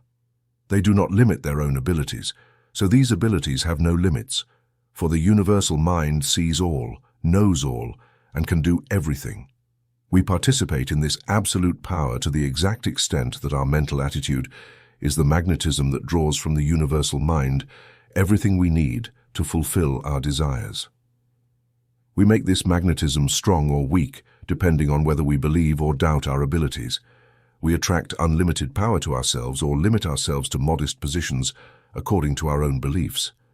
Long ago, Emerson wrote, "There is a common spirit to all individual men. Each man is an entry into the spirit and all minds. He who is admitted to the brain of reason becomes a free man of all states. What Plato thought, he may think. What a saint felt, he may feel. What has ever been suggested to any man, he may understand." He who has access to the universal mind is part of all that is or can be, for he is the sole sovereign agent. The great German physicist Nerds discovered that the more electrical current passes through a magnesium filament, the greater the filament's conductivity becomes. In the same way, the more you invoke and use your subconscious mind, the greater its conductivity will be to convey the infinite resources of the universal mind to you. The wisdom of Solomon, the skill of Michelangelo, the genius of Edison, the audacity of Napoleon, all of this can be yours. It depends on you to establish contact with the universal mind, to extract what you desire. Think of this power as something you can connect to at any time. There lies the answer to all your problems. We offer you the chance to free yourself from fear, worry, illness, or accidents. No man or thing can interfere with the use of this power or diminish your participation in it. No one but yourself. As Don Carlos Musa so aptly puts it, by the law of gravitation, the apple falls to the ground. By the law of growth, the acorn becomes a mighty oak. By the law of causality, man is what he thinks in his heart. Nothing happens without its adequate cause. Success doesn't come by accident, but as the logical result of applying the law, with the mind working through your brain and body shaping your world. Whether it is a better and greater world depends on your limited thoughts and beliefs. They restrict the flow of ideas that the mind constantly strives to manifest through you. God has never created failure or anyone without worth. He offers to all, from the greatest to the smallest, everything necessary for happiness and success. The difference lies entirely in the extent to which each of us accepts this generosity. There is no reason for you to doubt aspiring to any position, honor, or goal, as the mind within you is fully capable of meeting all needs. It is no more difficult for it to solve a large problem than a small one. The mind is just as present in your small daily affairs as in those of a great enterprise or nation. Don't make it deal with small sums in arithmetic when it could solve problems of paramount importance for you and the world. Start with something. Use your initiative. Give your mind something to work on. The greatest secret of success is initiative. It is the quality that, more than any other, has placed men in the highest ranks. First, conceive something in your own mind. Form the model there, and your subconscious mind will call upon the plastic substance or energy around you to bring that model to reality. Direct yourself, drive yourself, for it is the dreamer, the imaginative man, who has advanced the world. Without him, we would still be in the Stone Age. Galileo looked at the moon and dreamed of how he might reach it. The telescope was the fruit of that dream. Watt dreamed of what could be done with steam, and today our great locomotives and engines are the result. Franklin dreamed of harnessing lightning, and today we have man-made lightning. Initiative combined with imagination will lead you where you want to go.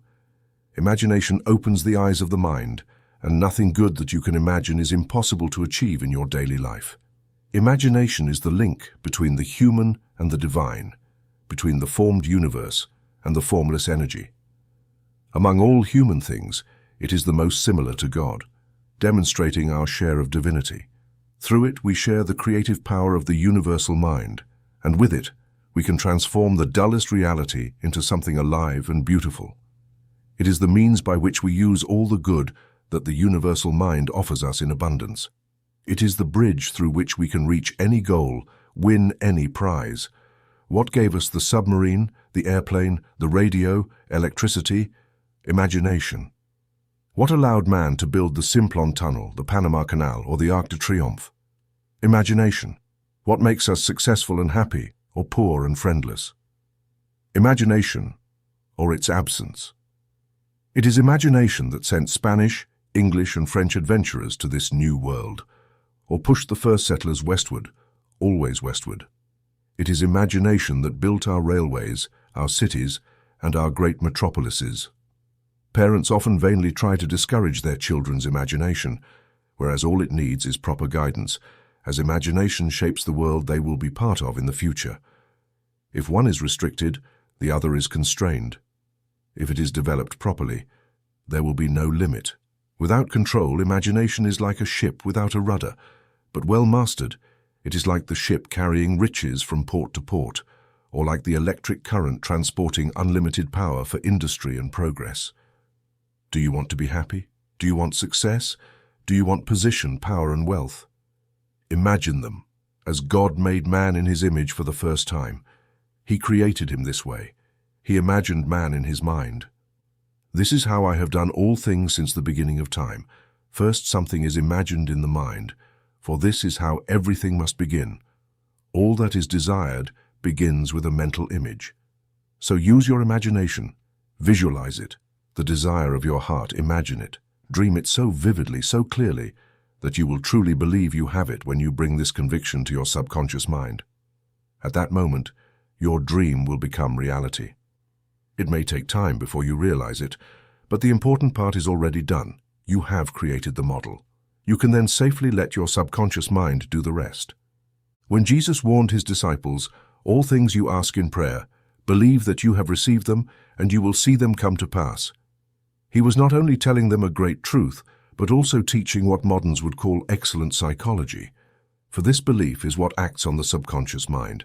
It is through this belief that energy is informed, compressed into material form. Every man aspires to break free from routine, to grow, to develop towards something better. Here is the path open to you, whether you have education, training, position, or wealth. Remember this: your subconscious mind knows far more since you were a baby than everything in all the books of all the universities and libraries in the world. So don't let the lack of training or education hinder your mind. It can meet all needs and will do so if you give it the opportunity. The apostles were almost all poor and uneducated men, yet they accomplished an unparalleled work in the annals of history. Joan of Arc was a poor peasant who couldn't read or write, yet she saved France. The pages of history are filled with poor and uneducated men who had great thoughts, used their imagination to overcome circumstances, and became leaders among men. Most great dynasties began with a poor and obscure man. Napoleon came from a poor and modest family. He secured his appointment to the military academy solely through hard work and a lot of political maneuvering. Even as a captain of artillery, he was so poor that he couldn't afford his equipment when a post in India was offered to him.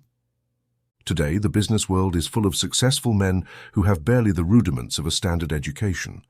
For instance, it was only after making his millions that Andrew Carnegie hired a tutor to teach him the essentials of education. Thus, it is not training or education that makes you successful. It helps, but what really matters is the gift of the gods, creative imagination. If you have this gift, use it. Make every thought, every fact that crosses your mind work to your advantage and work to make it produce results for you. Think of things not as they are, but as they could be. Make them real, vivid, and interesting. Don't just dream, focus on creation. Then use your imagination to make that creation beneficial to humanity and, incidentally, to yourself. What are you missing? I read the newspapers every day and often find stories that show there is hope for those who fail in the battle of life. I just read about a gentleman who joined the ranks of the failures at 50, with no money and no credit, but he did not falter. He refused to be defeated and went on to achieve fortune and fame. He is now on Wall Street. People say that those who fall into ruin never return, but the facts undoubtedly prove that failures come back. I know this because, writing these lines myself, at the age of over 40, I was plunged into misery with no money and dark thoughts. Disaster had struck me so hard it shook my spine. I was such an obvious failure that I didn't need a sign. But after shaking off my despair at 43, I decided to see if I could succeed. I worked hard, carried out my daily tasks with determination, until triumph brought me home with my goat behind me. Thus every man who still has health can align himself with the winners and have a chance for glory and wealth, for those who have fallen can rise again. Walt Mason, do you know why the Bolsheviks are so opposed to religion? Because religion, as it is commonly accepted, teaches man resignation to conditions as they are. It indeed teaches that God created some men poor and others rich, that this uneven distribution is perfectly natural, and that one should not complain because everything will be set right in the next world. Napoleon, in his early days as a Jacobin, denounced religion for this very reason, but when he took power and planned to become emperor, he found that he needed that same religion and restored the church in France. He reasoned, how could people be content without religion? If a man is starving next to another who is sick from overeating, how can you hope to keep the former resigned to his fate, unless you teach him that everything will be set right in some indefinite future state? Organized society could not exist as he had planned without some being rich and others poor, and to keep the poor content, there must be an authority telling them, God wants you this way, but be patient. Everything will be different in the afterlife. There you will be among those who hold places of honor. Religion, in other words, as it is ordinarily taught, is a good thing for keeping the common people satisfied. But Christianity has never been a tool for ensuring the safety of the rich or for keeping the poor satisfied with their place. On the contrary, Christianity, as Jesus taught it, paved the way for the benefit of all. And the Christianity practiced in its early years was an idealized form of socialism beneficial to everyone. No one was richer than his neighbors, true, but there were also no poor people. It was the credo of the Three Musketeers, all for one for all. Ask and you shall receive, said Jesus. Seek and you shall find. This was not addressed only to the rich, but to all men. Providence has never chosen certain families or individuals to favor them at the expense of others, even though some of our ruling families make us believe otherwise. Only man has arrogated this privilege to himself. We now laugh at the divine right of kings. Just as ridiculous is the notion that a few have a right to all the good things in life, while most must work and sweat to serve them. To quote Rumble's final words from the scaffold, "I could never believe that Providence sent into the world a few men ready to mount and millions ready to be saddled and bridled." There is nothing just about poverty. Indeed, there is nothing meritorious in poverty. Simply being poor and overwhelmed by fear and worry will not advance you in the hereafter. On the contrary, it is likely that your soul will be too oppressed by need, starved and withered to flourish. The kingdom of heaven is within you, which means to me that heaven is here and now, and if we want to gain a bit of happiness, we must find it along the way.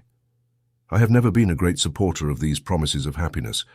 Every time one of them expires, it becomes clear that it needs to be renewed for 6 months or a year.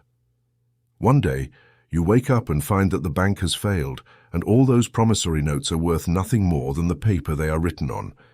It is said that the Sibyl of Cumae offered Tarquin the proud 9 books for what he judged to be an exorbitant price. He refused. She burned 3 of the books and offered the remaining 6 for the same price as the 9 originals. Again he refused. She burned 3 more books and offered the remaining ones for the amount she had originally asked. This time, Tarquin accepted. It was discovered that the books contained valuable prophecies and guidance on Roman politics, but unfortunately, they were no longer complete. The same goes for happiness. If you take it along the way, you get it in full. But if you keep postponing the day when you will enjoy it, that is, if you keep taking promissory notes for happiness, each day will mean one day less to enjoy it, and yet the cost will be the same. The purpose of existence is growth. You cannot grow spiritually or mentally without happiness, and by happiness I do not mean a timid resignation to the will of God. For most of the time, this so-called will of God is either pure laziness on the part of the one who resigns, or pure malice on the part of the one who imposes it. Thus, it seems to me to be the most hypocritical expression ever invented to excuse a condition that no one has the energy or ability to rectify. No, by happiness I'm not referring to that, but to the daily pleasure of ordinary people. I speak of love, laughter, and sincere enjoyment. Each of us has the right to this. Each can have it, if only we have the will and energy to go out and seek it for ourselves. Having a joyless, poorly paid and hopeless job, with nothing to hope for, was never planned by God. It is the work of man, and you can be strong enough to erase it from your life and that of your loved ones. God never created a poor man nor a sick man.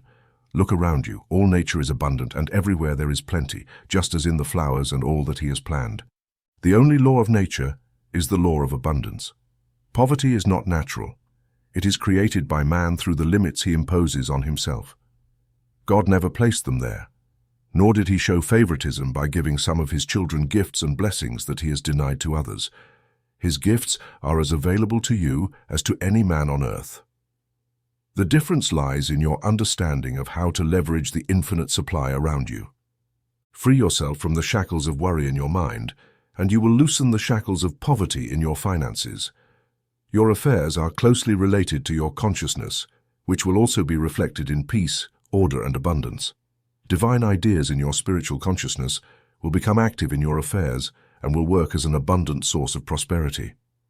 As David says in Applied Psychology and Scientific Life, thoughts are things, thoughts are energy, thoughts are magnets that attract to us the same things we think about. Therefore, if a man is in debt and continually thinks about his debts, it will bring him more debt, for thoughts are causes, and as the man clings to more debt, reality creates more obligations. By thinking about debts, focus and think about the things you want to have, not those you do not want. Think about abundance, opulence, position, harmony, and growth. Even if you do not see them manifested today, they will be realized tomorrow.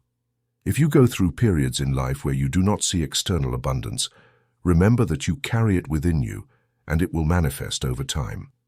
I say that if you focus on debt, debt is what you will have. Likewise, if you think about poverty, poverty is what you will receive. It is just as easy to train the mind to think about prosperity and abundance as it is to think about scarcity, limitation, and poverty. Prosperity is not limited by time or place. It manifests where there is consciousness to establish it. It is attracted by a consciousness free of worries, tensions, and pressures. So do not allow yourself to worry about poverty. Take the usual precautions in your affairs, but do not focus your thoughts on your problems. The more you think about them, the more you reinforce them. Think about the results you are pursuing, not the difficulties of the path. The mind will find the way. It is up to you to choose the goal and to hold firmly to that thought until the goal is achieved. The best shortcut to prosperity is to live it. Prosperity attracts, poverty repels. To quote Horizon, Ed Marden, one can be ambitious about wealth and still expect to be poor because constantly doubting your ability to achieve what you desire is like trying to go east while traveling west. No philosophy can help a man succeed if he constantly doubts his ability and thus attracts failure to himself. No matter how hard you try to achieve success, if your mind is saturated with fear of failure, you will kill your efforts, neutralize your initiatives, and make success impossible. The secret to prosperity lies in imagination, imagining it so vividly in your mind that it literally exudes prosperity. You feel prosperous, you see yourself prosperous, and soon you are indeed prosperous. I remember seeing a play a few years ago that was based on this idea. A young man, an eternal failure, was persuaded by a friend to put a roll of counterfeit $1,000 bills in his pocket and to discreetly show them when the opportunity arose. Of course, everyone thought he had received an inheritance. The natural deduction was that someone who carries $50,000 or $100,000 in his pockets must have much more in the bank. Opportunities came to him, chances to do good, chances to make money. He did good and did not need to spend his fictitious money. Today, most business is conducted on credit. I know many wealthy men who rarely carry anything more than pocket money for small expenses. Everything they do, everything they buy is on credit, and large deals are done the same way. If it is believed that a man has a lot of money and has a reputation for honesty and fair dealing, he can close a 6- or 7-figure transaction without paying a cent up front. What matters is not the amount of your bank balance, but what others think of you, the image you have created for them in your mind. What are you lacking? What do you desire most? Realize that before this or anything else can manifest, it must first be imagined in your mind. Also, realize that when you can close your eyes and actually see the thing, you have already brought it into existence because you have tapped into that invisible substance around you and created something. Keep it in your thoughts and focus your mind on it.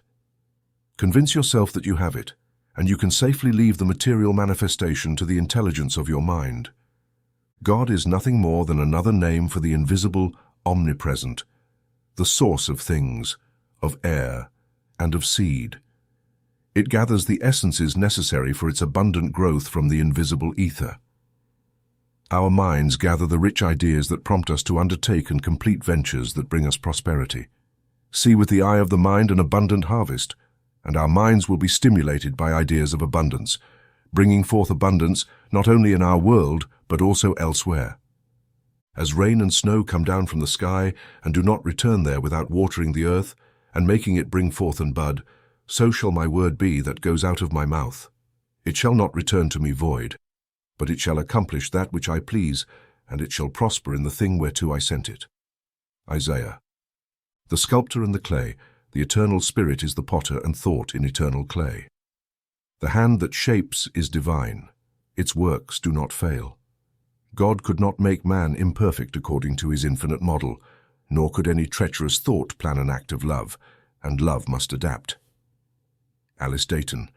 When you enter your office on Monday morning, you are probably dreaming of wonderful achievements. Your step is firm, your mind is clear, and you have carefully thought about what you will do and how you will accomplish great things in your business. Perhaps the same plans you have in mind influence your entire career, giving you a vision of the dollars that will be yours, rolling into your bank account. But will these dreams come true? Will you always be able to achieve what you have planned? Your daily work has the momentum and strength you imagined it would have. Have you ever had to admit that your dreams of great successes are often interrupted by frayed nerves and a lack of energy because you lack courage? How easy it is to look back and see how success was within reach. If only you had felt up to that extra effort. If only you had had the courage and energy to seize it. The great men of the world have been good men, strong men. Illness and indecision go hand in hand.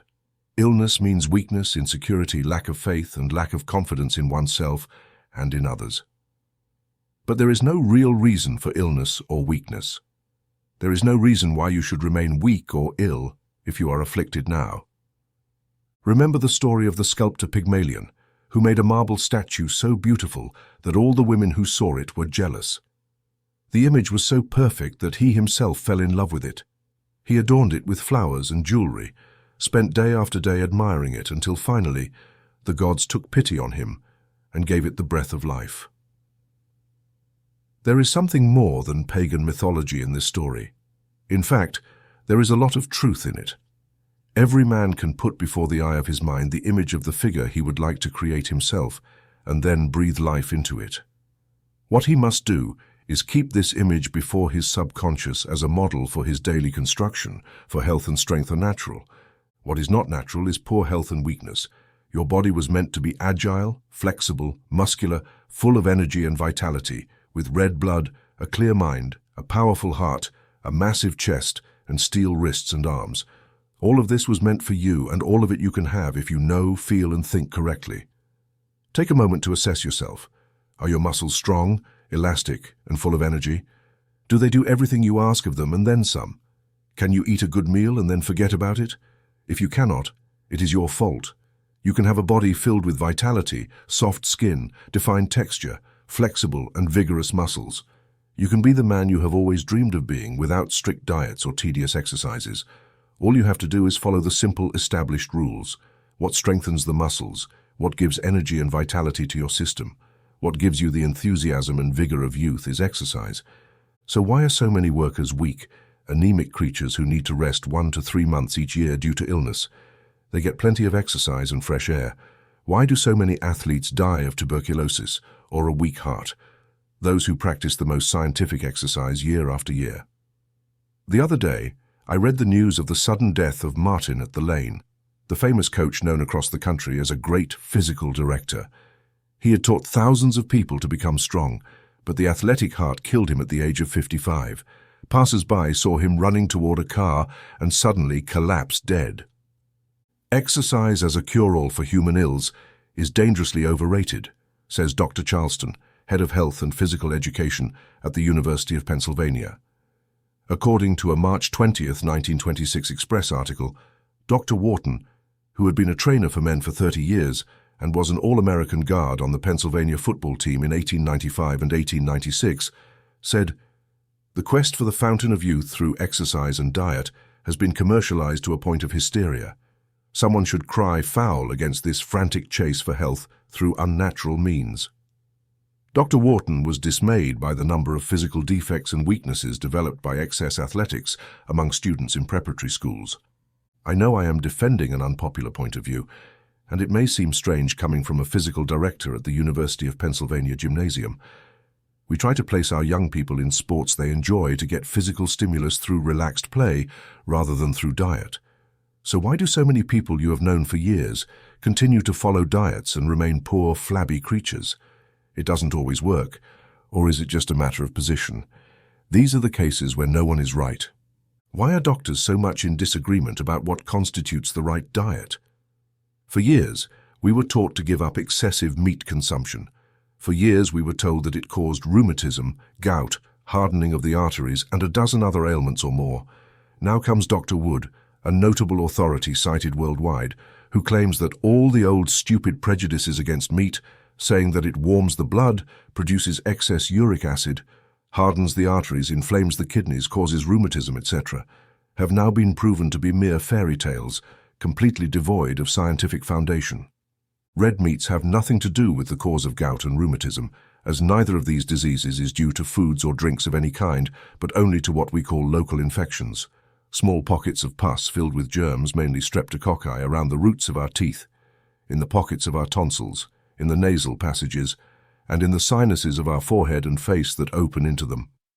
Our belief now is that without pockets of pus, there is neither rheumatism nor gout of any kind. They have absolutely nothing to do with the problem. On the other hand, the worst recorded cases throughout medical history of hardening and calcification of the arteries throughout the body, as well as the kidneys and intestines in particular, have been found in trapeze artists and certain orders of Eastern monks who live almost exclusively on starches, peas, beans, and lentils, completely abstaining from meat. So what is the right solution? It is the combination of diet and exercise, but certainly patients in sanatoriums and similar institutions would have every chance of achieving this proper combination. However, how often do we see them leaving little or not at all improved from their initial condition? None of them is the answer. In fact, the main benefit of diet or exercise is that it keeps the result before the patient's mind for which he is working, and in this way, it tends to imprint it on his subconscious mind. That's why followers of physical fitness always recommend exercising in front of a mirror. If results are achieved, it is due to the mind, not the movements performed or the type of food consumed. I want to make it clear that I am not asking anyone to stop exercising. A reasonable amount of light, enjoyable exercise is beneficial for mental and physical health. However, you must also develop your willpower, which helps engrave the image you want to see realized in your body into your subconscious, thus removing problems and concerns from your mind by focusing your thoughts on your desires, where they should always be. Outdoor exercise, tennis, horseback riding, swimming, or any other type of active game are the best rest available for a tired mind, as mental fatigue comes from too constant contemplation of problems. Anything that completely diverts the mind from these problems and gives the subconscious time to work out the solution is beneficial. That's why it often happens that one returns to work after a day of play, not only refreshed, but with a mind so clear that problems that seemed insurmountable are now child's play. If you envy the rosy cheeks and bright eyes of youth and wake up in the morning tired, facing your daily tasks with an exhausted mind and a heavy step, remember that perfect youth or perfect health is simply a matter of mindset. There is only one thing that puts muscles on your bones, one thing that keeps your organs functioning with precision and regularity, one thing that builds you a perfect body, and that one thing is your subconscious. Every cell, tissue, bone and tendon, every organ and muscle in your entire body is subject to the control of your subconscious, as directed so it builds or functions. It is true that the subconscious accepts suggestions from your conscious mind. If you think that the exercise you are doing increases the musculature of your arms or shoulders, your subconscious will easily accept this suggestion and strengthen those muscles. Keep in mind that a particular food gives unusual energy and morale, and the subconscious mind will fully agree to produce that extra vigor. But have you ever noticed how a sudden joy, a mental state, gives you more energy and revitalizes you more than any amount of exercise or tonics you could take? Have you ever noticed how martial music relieves the fatigue of men who are marching, or how sadness depresses and depletes you, regardless of the amount of exercise or healthy food you consume? Each of us has within him everything needed to be a Superman. But just as every acorn has the essentials to become a great oak, the Japanese show us that even an oak can be stunted by the continued pruning of its shoots. Negative and weak thoughts, thoughts of doubt and mistrust, can continually hinder the vigorous life that courageously seeks to manifest the radiant brilliance and strength of the inner being. Choose what you are going to do. Your responsibility is to think, speak, and act according to your true inner being. Your privilege is to manifest within this self the fullness of peace and abundance. Keep firmly in your mind the idea of yourself that you want to see realized. This daily, hourly, and continuous idea of yourself, your life, your business, your world, and your associates. Determine its timing, its harvest, and its manifestation. Gaze steadfastly at your highest ideal of yourself, and your firm and elevated ideal will attract blessing and prosperity, not only to yourself, but also to everyone who knows you. For the mind is the sole creator, and thought is the only energy. In reality, the only thing that matters is the image of your body that you maintain in your mind. If until now this image has been one of weakness or poor health, change it now. Repeat to yourself, upon waking in the morning and before falling asleep at night, "My body was created in the image and likeness of God. God envisioned it entirely, so every cell, bone, and tissue is perfect, just as every organ and muscle performs its proper function. This is the only model of myself in the universal mind. It is the only model of myself that my subconscious mind recognizes. Therefore, since the mind of God is the only creator, his is the only model of myself that I can have. Why do we age? Moses was 120 years old when he died, and throughout that time his vision did not diminish, nor did his natural strength decrease. Do you remember how you used to work hard day after day and month after month, joyfully with enthusiasm, without any sign of fatigue or anxiety? Do you remember how you enjoyed those evenings, leaving your office or shop as fresh as if you had not left behind a day of hard work? Undoubtedly, you have often wondered why you cannot work and enjoy life in this way now. But you have been struck by the false idea that when someone ages, they should not expect to enjoy life as much as in their youth. This is a poor and outdated idea. Youth is not a matter of time, it is a state of mind. You can be just as energetic, active, and joyful now as you were 10 or 20 years ago. True youth is simply a state of perfect health. You can have unlimited health and energy, along with the capacity for work and enjoyment that comes with it. One can cheat time by not focusing on what to eat or drink, or on diet and exercise, but only by having a correct understanding of what you can expect from your body. If I had my life to live over again, how many times have you heard this phrase? How many times have you thought it? But the fact is, you can have it. You can start now and live as many years as you have already lived. Health, physical freedom, and full vigor do not have to end for you at 35 or 40 years old, nor even at 60 or 70 years old. Age is not a matter of years, it is a state of mind. In a speech given before the American Sociological Society a few months ago, Dr. Horner Hard of Bryn Mawr predicted that babies born in the year 2000 would have about 200 years of life ahead of them, and that centenarians would live normally. But instead of being wrinkled and infirm, these centenarians will be in the prime of their lives. Thomas Parr, an Englishman, lived to 152 years old, and at 120 he was healthy enough to take a second wife. Even at 152, his longevity was not due to old age, but to a sudden and radical change in his lifestyle.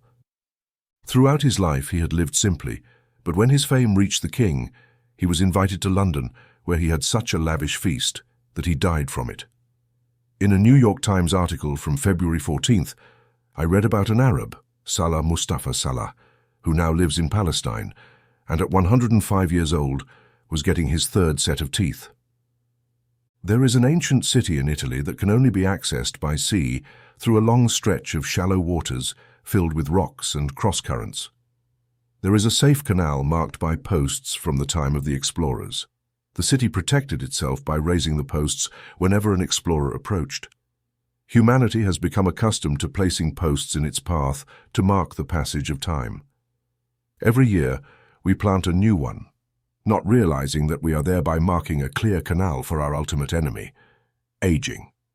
Dr. Alexis Carrel, Nobel laureate and member of the Rockefeller Institute, demonstrated that living cells extracted from a body can remain alive indefinitely if they are properly protected and nourished. And that's not all, they continue to grow. In 1912, he took tissues from a chick embryo's heart and placed them in a culture medium. They are still alive and continue to grow. Recently, Dr. Carrel presented a video of these living cells in motion before the American Institute of Electrical Engineers, showing that they doubled in size every 24 hours and required daily cutting. Cells of your being can live indefinitely when placed outside your body. Single-celled animals never die naturally. They continue to live until something kills them. Now scientists are beginning to wonder if multicellular animals like humans really need to die, under the banner of immortality and rejuvenation in modern biology. Mr. Metalnikov of the Pasteur Institute has just published a work that everyone who has decided that aging and dying are necessary should read. Here is the first sentence of the last chapter of the book. What we have just written compels us to maintain our conviction that immortality is the fundamental property of living organisms. Furthermore, he asserts that old age and death are not a stage of earthly existence, and under the aegis of a scientific institution, this is unparalleled in the world. Part 1. And this is what a universally respected scholar claims, as the Paris newspaper comments on the article. Most religious and philosophical systems affirm the immortality of the soul, but positive sciences have been more skeptical on this point.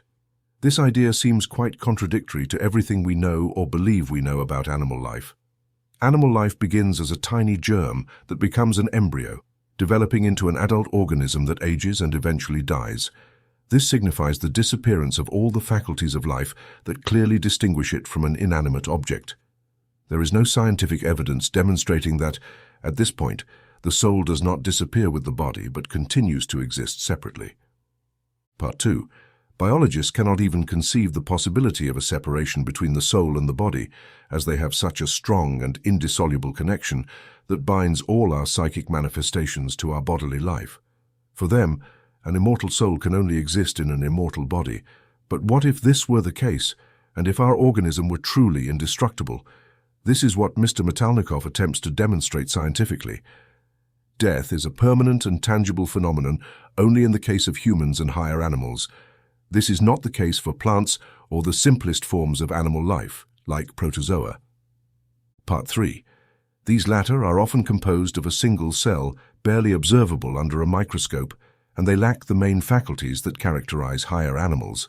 They move by vibratory processes similar to cilia, but they still maintain themselves, seek their food, hunt animals even smaller than themselves, react to various types of irritation, and reproduce. However, this reproduction does not occur through organs like in higher animals, but by the division of the entire organism into two equal parts. Part 4. Common infusoria that abound in fresh water divide once or twice every 24 hours. Each daughter cell continues to live as in the mother cell from which it came, then it feeds, grows, and divides in turn. Never in this constantly renewed century of their life do we find the phenomenon of natural death, characteristic and universal among higher animals. The infusorium is subject only to accidental death, such as that which we can cause by adding a toxic element to the water in which it lives, or by heat. Part 5. In this line, the earliest observations were made a long time ago, the first being that of Saussure in 1679. Having placed an infusorium in a drop of water, he saw it divide before his eyes. 4 days later, it was impossible to count the number of creatures. However, some authors thought that this ease of reproduction was not unlimited. Maupin himself, who studied this phenomenon meticulously 40 years ago, and managed to observe 700 successive generations of the same species, thought it was ultimately subject to aging and death. Part 6. But the most recent work by Joukowsky in Heidelberg, Correline in Petrograd, Kalskin in England, Weissman and others, leads to an opposing opinion. The degeneration observed by these researchers is due to self-poisoning caused by the lack of renewal of the culture medium. Decisive experiments were conducted in Russia, dating from 1907 by Woodrow and the mechanic himself, and initiated by Silo, continued through the tragic hours of the 1917 revolution, and were renewed at the University of Crimea. Part 7. These researchers took an infusorium found in an aquarium, the Paramoica caudatum, whose characteristics are well defined, and after 13 years in 1920, they obtained 5,000 successive generations. We are therefore compelled to say that a unicellular body possesses within itself the power of immortality, which is remarkable to consider, given that we ourselves are formed solely by the juxtaposition of simple cells. The Fountain of Youth 400 years ago, de Leon ventured into the mysteries of an unknown world in search of the Fountain of Youth, while all this time, the secret of this fountain was within himself. No matter how many years have passed since your birth, today you are only 11 months old because your body is constantly renewing itself, and the only thing you can be sure of is change. Each of the millions of cells composing your body is constantly renewing itself. Even your bones renew themselves daily. These cells continually build and destroy old tissues to rebuild them as new every day. Not a single cell in your body, nor a single muscle, tissue, or bone is more than 11 months old. So why should you feel the weight of age?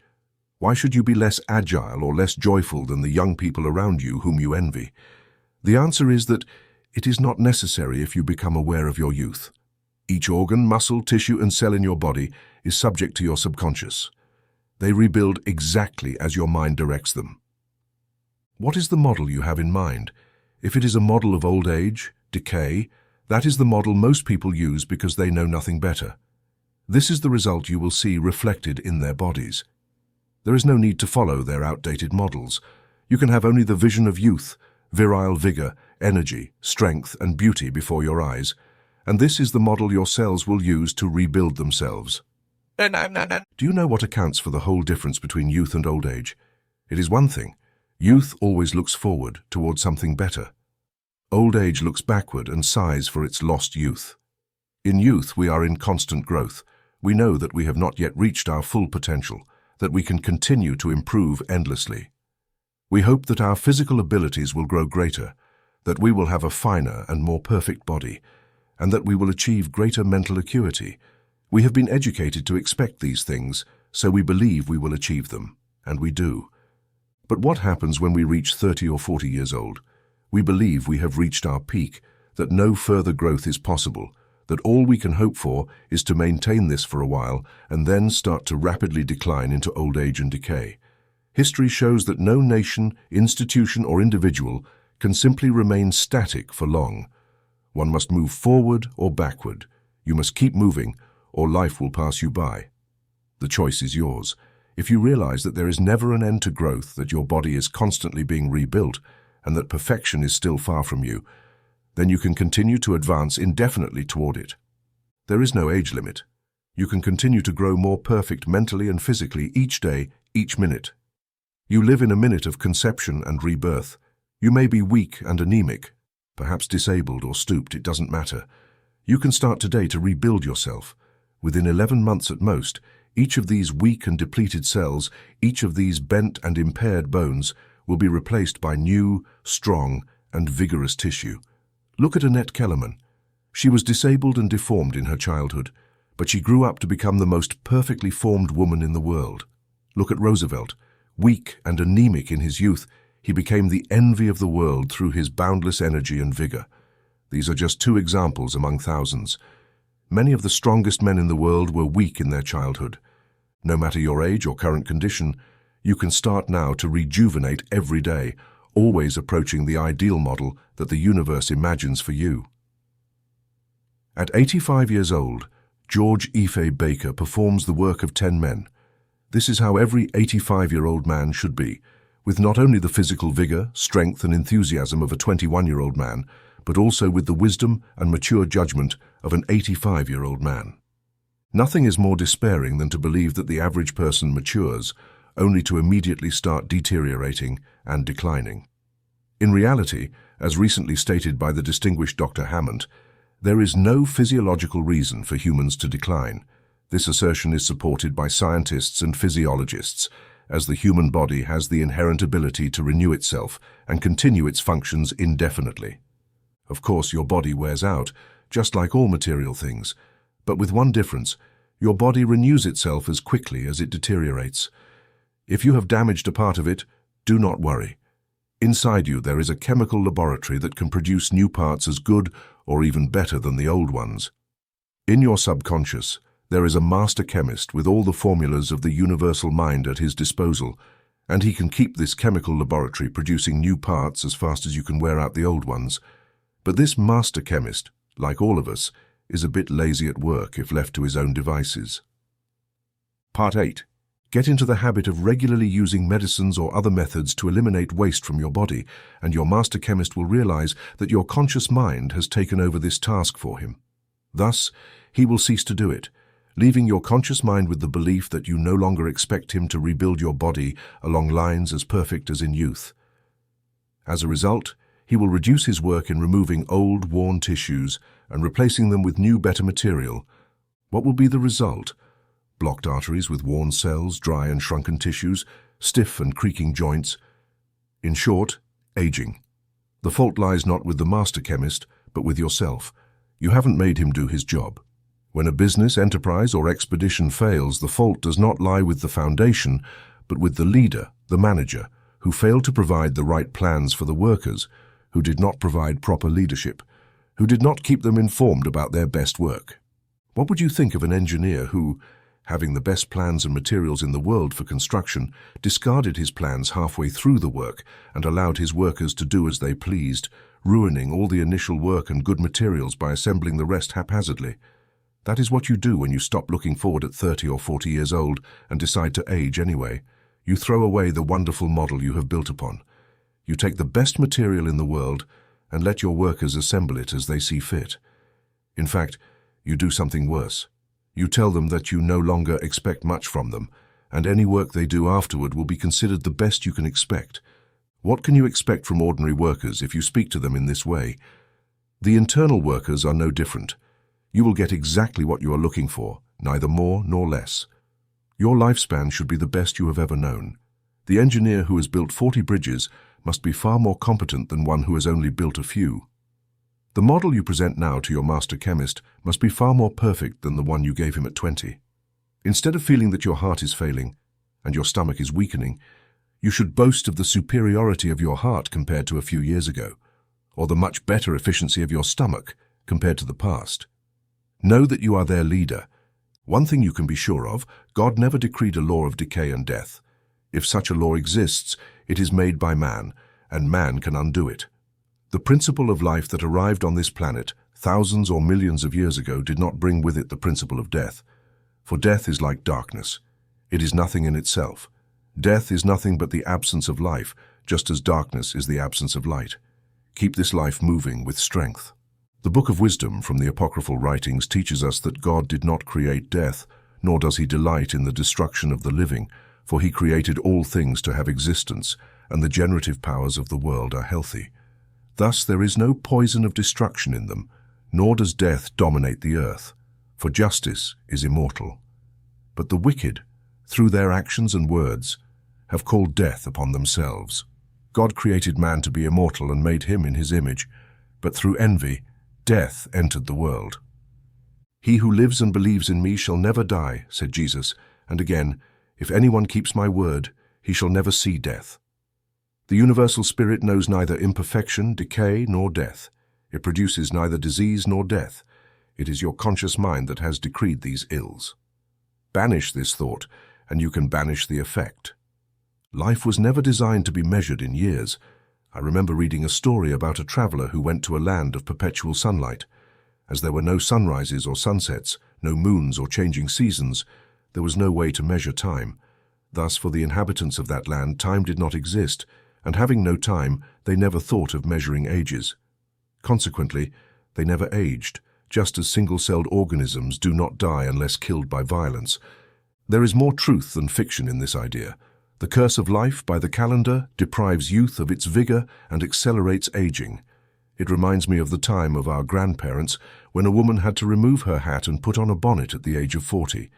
Back then, putting on a bonnet was like donning a veil, signaling that she was to retire to her hearth and let the younger generation take over. Men and women should grow with the years to achieve better health, broader judgment, and mature wisdom, rather than withering and dying before all new ideas. Their minds should, through practice, maintain increasingly stronger images of vigor and youthful freshness before them. The psalmist says, "But you are the same, and your years will have no end." No one needs to retreat to their hearth, regardless of the number of years on their head. The years should bring wisdom and better health, not decrepitude. Many of the world's famous individuals did their best work well, after the age when most men are in their graves. Tennyson composed the immortal verses of Crossing the Bar at the age of 80. Plato still had his pen in hand at 81. Cato learned Greek at the same age. Humboldt completed his Cosmos in his 70th year, while John Wesley at 82 declared 12 years ago, "I have no sensation of fatigue. You are as old as your mind tells you. Each function, each activity of your body is controlled by your mind.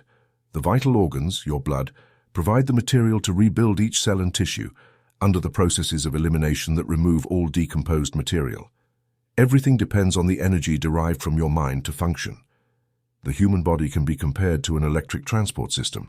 When the dynamo runs at full power, all the vehicles go at full speed, and everything is managed with precision. But if the dynamo slows down, the entire system is delayed. This dynamo is in your mind, and your thoughts provide the energy that makes it work. If you feed it thoughts of health and vigor, your entire system will reflect energy and vitality. But if you feed it thoughts of decrepitude and old age, you will find that it will slow down at the same rate you have imposed. You can age at 30 or stay young at 90. The choice is yours. If you choose youth, start now to renew your youth. Find a picture, or better yet, a statue of the person you would like to be in the way you would like to be. Keep it in your room. When you go to bed at night, Visualize it with the eyes of your mind. Keep it in your thoughts, as if you were the person you are becoming. The Journal of Education picked up this idea in its story of the prince and the statue in a recent issue. There was once a prince who had a hunchback. He could never stand straight, even with the humblest of his subjects. Being a very proud prince, his hunchback caused him much mental suffering. One day, he summoned the most skilled sculptor in his kingdom and said, "Make me a noble statue of myself, true to my image in every way, with one exception, that in this statue my back should be straight. I want to see myself as I could have been." For many months, the sculptor worked carefully on the marble in the likeness of the prince, and when the work was finally completed, the sculptor presented himself before the prince and said, "The statue is finished. Where should I place it?" One of the courtiers exclaimed, "Place it in front of the castle door, where everyone can see it." But the prince smiled sadly and shook his head, saying, "Rather place it in a secret corner of the palace garden where I alone can see it." The statue was placed as the prince had ordered, and it was soon forgotten by the world. But every morning at noon and every evening the prince silently walked to the place where it stood, and he looked at it longingly, observing its straight back, its head held high, and its noble brow. Each time he looked at it, something seemed to emerge from the statue and enter him, burning in his blood and beating in his heart. Days became months, and months became years. Then, strange rumors began to circulate throughout the country. Some said, "The prince's back is no longer humped, or my eyes deceive me." Others said, "The prince is more noble, or my eyes deceive me." And even some said, "Our prince has the elevated appearance of a powerful man." These rumors reached the prince, who listened with a strange smile. Then he went out to the garden where the statue was, and behold, it was as the rumors said. His back had become as straight as the statue's. His head had the same noble appearance. He was indeed the noble man his statue proclaimed him to be. This idea is not new at all. Over 2,500 years ago, during the golden age of Athens, when its culture dominated the world, Greek mothers surrounded themselves with beautiful statues to ensure they would give birth to perfect sons, who in turn would become perfect men and women. In 11 months, you will have a completely new body, both inside and out. No cell or piece of tissue currently in you will be present then. What changes do you want to make to this new body? What improvements should it have? Imagine it clearly in your mind. Visualize it. Look forward every day. Aim for a better physique, greater mental power. Give this model to your subconscious mind to build, and before 11 months pass, this model will be you. "The deceit of medicine. I find medicine worse than the disease," said Shakespeare. "We are getting rid of the illusion of drugs," said Dr. Woods Hudson, a renowned American medical writer, at a luncheon on June 6, 1925, hosted by the Anglo-American Union for 700 American and Canadian doctors gathered in London, England. "We are even ready to subscribe to Oliver Wendell Holmes's maxim," the doctor added, "that if 99% of all the drugs we have were thrown into the sea, it would be a good thing for the human race, but rather hard on the fish." Sir Arbuthnot Lane, surgeon to King George, supported Dr. Hatchinson's observations. He might have gone on to establish a suicide club for doctors, as public education about health might lead to the disappearance of the medical profession. In fact, it is abnormal that a medical profession already exists. If people were healthy, there would be no need for doctors. 25 years ago, the charms of fakirs and patent medicines, as well as the spells of Indian healers, were at the height of popularity. Whenever there were pains, discomforts, or illnesses, people preferred any remedy offered by a shameless fakir. Patent medicine manufacturers made fabulous fortunes selling cheap whiskey mixed with burned sugar and water under 100 different names for $1 a bottle. It was hard to open a magazine or newspaper without seeing a dozen of their outrageous advertisements. The era of the local Indian healer or fakir is over, and for a while, thanks to the crusade against them led by Colliers and supported by other reputable magazines, patent medicine manufacturers were eclipsed. But today they have returned with a more respectable appearance. In almost every small-town newspaper, you will find a dozen sovereign remedies for tired women, restless children, or depressed men. Most of them are potions containing enough alcohol to provide a pleasant, stimulating sensation, with burned sugar for color and plenty of water. But if that were all, it wouldn't cause as much damage. It was thought that the end of all this was near if the sale of medicines depended entirely or even primarily on the advertisements of patent medicines. But this was not the case. The worst offenders are those who, among all, should know better: the doctors. Understand that I am not talking about all doctors, nor even the best ones. There are thousands of doctors like Dr. Woods Hudson who have the courage to say that medicine itself cannot cure disease. In fact, it has never cured disease. Nature is the only real healing entity. Medicines may provide temporary relief from pain. They can also cleanse, but when it comes to healing, they are not designed to do it. The main benefit of administering a drug is its effect on the patient's mind. For years, men have been taught that drugging is the only way to cure disease, that when something is given to them, they believe they will get better, and as they believe, they do get better. The best proof is to let two patients suffering from the same ailment visit two different doctors, one from the regular school and the other a homeopath. The regular doctor will administer a dose containing 10,000 times more of the original substance than the homeopath. In fact, there is so little trace of any substance in the homeopathic prescription that one might almost say there is none. However, it often happens that his patient responds just as well to his diluted dose as the other to his medicine. Dr. Gold stated in a recent issue of Pearson's magazine, a few years ago, an article appeared in the Atlantic Monthly written by a young doctor who was with the Red Cross in Russia just after the Kerensky Revolution. The Russian peasants, discovering for the first time that they could keep what they earned, began to consider consulting doctors for ailments that had afflicted them for years, but that they had never been able to afford to treat. In 2 weeks, this young doctor exhausted her stock of medicines, but the influx of peasant patients continued, and she was forced to resort to the idea of the placebo by administering colored waters containing small amounts of a single chemical drug, if I remember correctly, for several weeks. She obtained wonderful results for all kinds of imaginable sufferings, to the point of saying that her faith in specific medication had completely disappeared. In an article published in the New York Herald on June 15, 1926, under the skeptical gaze of local doctors, Don Luigi Garofalo, a priest from District 4 in Naples, claimed to cure all fleshly diseases from pneumonia to broken bones, by applying a theory derived from the text, "Man is dust and will return to dust." Don Luigi argues that, from a homeopathic perspective, dust must be a healing element. Thus, using dust extracted from the reddish soil of Poznoli, which contains traces of sulfur and copper, he prepares pills for the afflicted. However, he claims that any other soil could also be effective.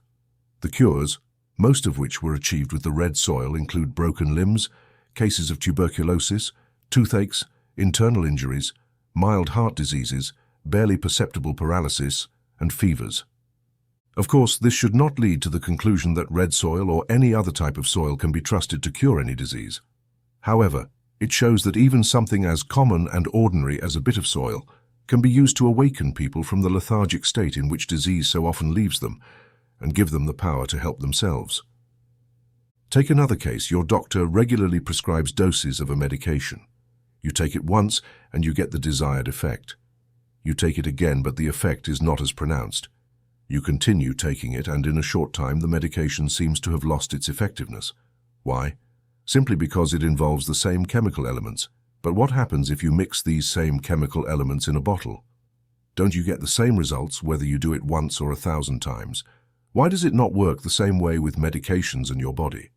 Because the most powerful factor in producing the desired effect initially is your belief and that of the doctor. However, as your belief weakens, it eventually disappears completely. Perhaps you had hope, but the active suggestions of this belief on your subconscious mind have ceased to be convincing. Dr. Richard Sekabot, professor of medicine at Harvard University, stated in a recent speech that 3/4 of diseases heal without the victims even knowing they had them. The proof of this claim lies in autopsies, which reveal again and again indelible and indisputable traces of diseases that the subject has overcome without knowing it. 90% of typhoid fever cases heal on their own, as do 75% of pneumonia cases. In fact, out of a total of 215 diseases known to medical science, only 8 or 9 require medical intervention, with the others healing themselves.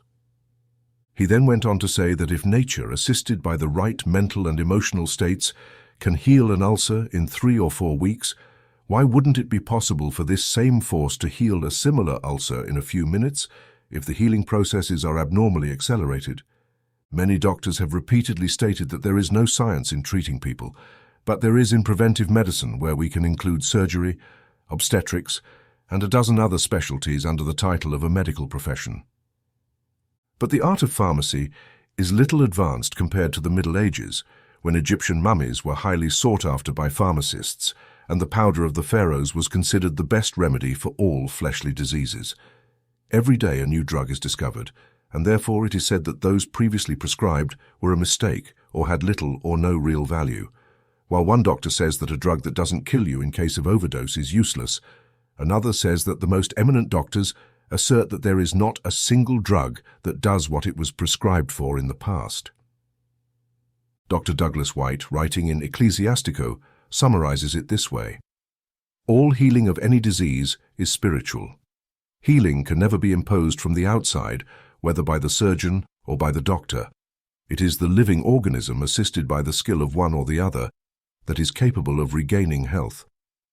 The principle of healing in all cases is the bis medicatrix naturalis, and when we speak of nature, we are merely personifying the principle of life that Christians call God. In the medical record of September 25, 1920, Dr. Joseph Byrne, professor of neurology at Fordham University Medical School, stated, "In a conservative estimate, it can be assumed that 90% or more of the conditions for which relief is sought are self-limiting and tend to heal. It can also be assumed that in more than 90% of all human diseases, the psychological factor is dominant. In other words, the mind is the healer, and medications merely facilitate its work by removing obstructions or killing parasites. But regular use of medications is much more likely to cause harm than to heal." One could cite the old Hindu proverb, "God gives the mango, the farmer plants the seed, God heals the patient, the doctor charges the fee." During the Great War, iodoform proved its worth as a medication. But what is iodoform? A cleansing agent, it killed germs and cleaned wounds, but it had no curative power. No healing was expected from it. It did everything required of it, cauterizing and cleaning so that nature could heal itself without obstacles. This seems to be the maximum one can expect from any medication, to kill the germs of disease and clean so that nature can rebuild more easily. And that is where the use of drugs should end. The mind functions better when it is interfered with as little as possible, and we rely entirely on it, rather than sharing the responsibility with any external agency.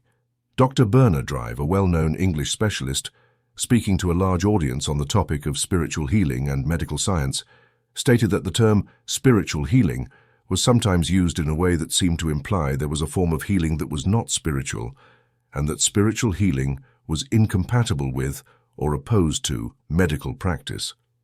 Healing could never be considered a purely physical process. He even asserted that healing always occurred through the control of the mind, and that medical remedies only set the machinery of the mind in motion. We are too inclined to think that medical science deals with drugs, devices, and operations. These could disappear entirely over the next 20 or 50 years. The medical profession has contributed to the world not through drugs. It is not through drugs that they have improved general health, cleansed plague-stricken areas, reduced infant mortality, and extended the average human lifespan by 15 years. It is by eliminating disease at its very source, by getting rid of artificially created unsanitary conditions, and by returning to healthy and natural conditions. What is the cause of typhus? Dirt, a totally unsanitary condition created by humans. And how do doctors prevent the spread of typhus? By cleaning, by returning to natural sanitary conditions. What is the cause of typhoid fever? Impure water. And its prevention? Simply purifying the water, returning to its natural and healthy supply. Yellow fever has been practically eradicated. Typhus is a nearly forgotten scourge, except in backward places like some parts of Russia and Asia. Malaria has been conquered, and doctors predict that another generation will see tuberculosis become a nearly forgotten disease. How have these wonderful results been achieved? Not through drugs, but by cleaning marshes and filth, purifying water, building drainage systems, making everything around us clean and healthy as nature itself. Cleanliness, purity, clear sunlight. God has abundantly provided us with everything we need for perfect health. Clean air, pure water, sunlight. All we need to do is keep them pure and clean and use as much of them as we can. The greatest good that the medical profession has done for humanity is to discover the value of these gifts from God and show us how to use them. The Chinese have long had the right idea of paying their doctors to maintain health, not to cure disease, and what made the reputations of men like Gorgas, Reed, and Lester Carvel was not their curing of diseases, but their prevention. Thus, the future of medicine lies in returning to a natural and healthy environment for which we were created. There lies health and happiness for all. We only need inner and outer cleanliness, pure air, pure water, plenty of sunlight, and right thoughts. In the next chapter, I will try to show you how you can apply the unlimited power of the mind, with the hope that it will be an effective treatment against disease. The gift of the Magi sweeps away the debris of declining beliefs and removes the cobwebs of worn-out beliefs. Open your soul widely to the light of reason and knowledge. Do not be afraid to abandon half-truths in order to grasp the whole. Ella Wheeler Wilcox said, "All over the world there are sick, weak, and enfeebled men and women seeking health and strength. Hundreds of thousands drag their tired and aching bones or languish in sickbeds, waiting for someone to bring them health contained in a bottle. But true and lasting health is never found in pillboxes or medicine bottles. There is only one method by which health can be obtained and maintained: using the power of the subconscious mind." For a long time, doctors rejected this idea, but as evidence accumulated, they reluctantly admitted that nervous disorders and even functional disturbances could be cured by the mind. There are even some now, as Bernard Shaw said, who would prefer to bury an entire hill ethically rather than see a single patient healed unethically, so they will credit no healing method outside the principles of their own school. Yet, as Warren Hilton states in Applied Psychology, all medical literature, whether ancient or modern, is full of illustrations of the mind's power over the body, health, and disease. Medical science has always based much of its practice on this principle. No renowned medical school has failed to teach its students about the practical applications of the principle of mental influence at the bedside of their patients. An energetic and cheerful demeanor, a hopeful face, and extreme assurance have always been considered secondary to the importance of health and material remedies by the medical profession.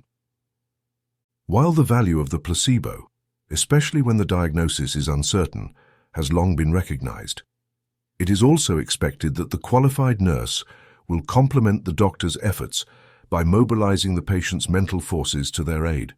She surrounds the patient with an atmosphere of comfortable security, constantly informing them of their satisfactory progress toward a swift recovery, infusing hope, confidence, and mental effort.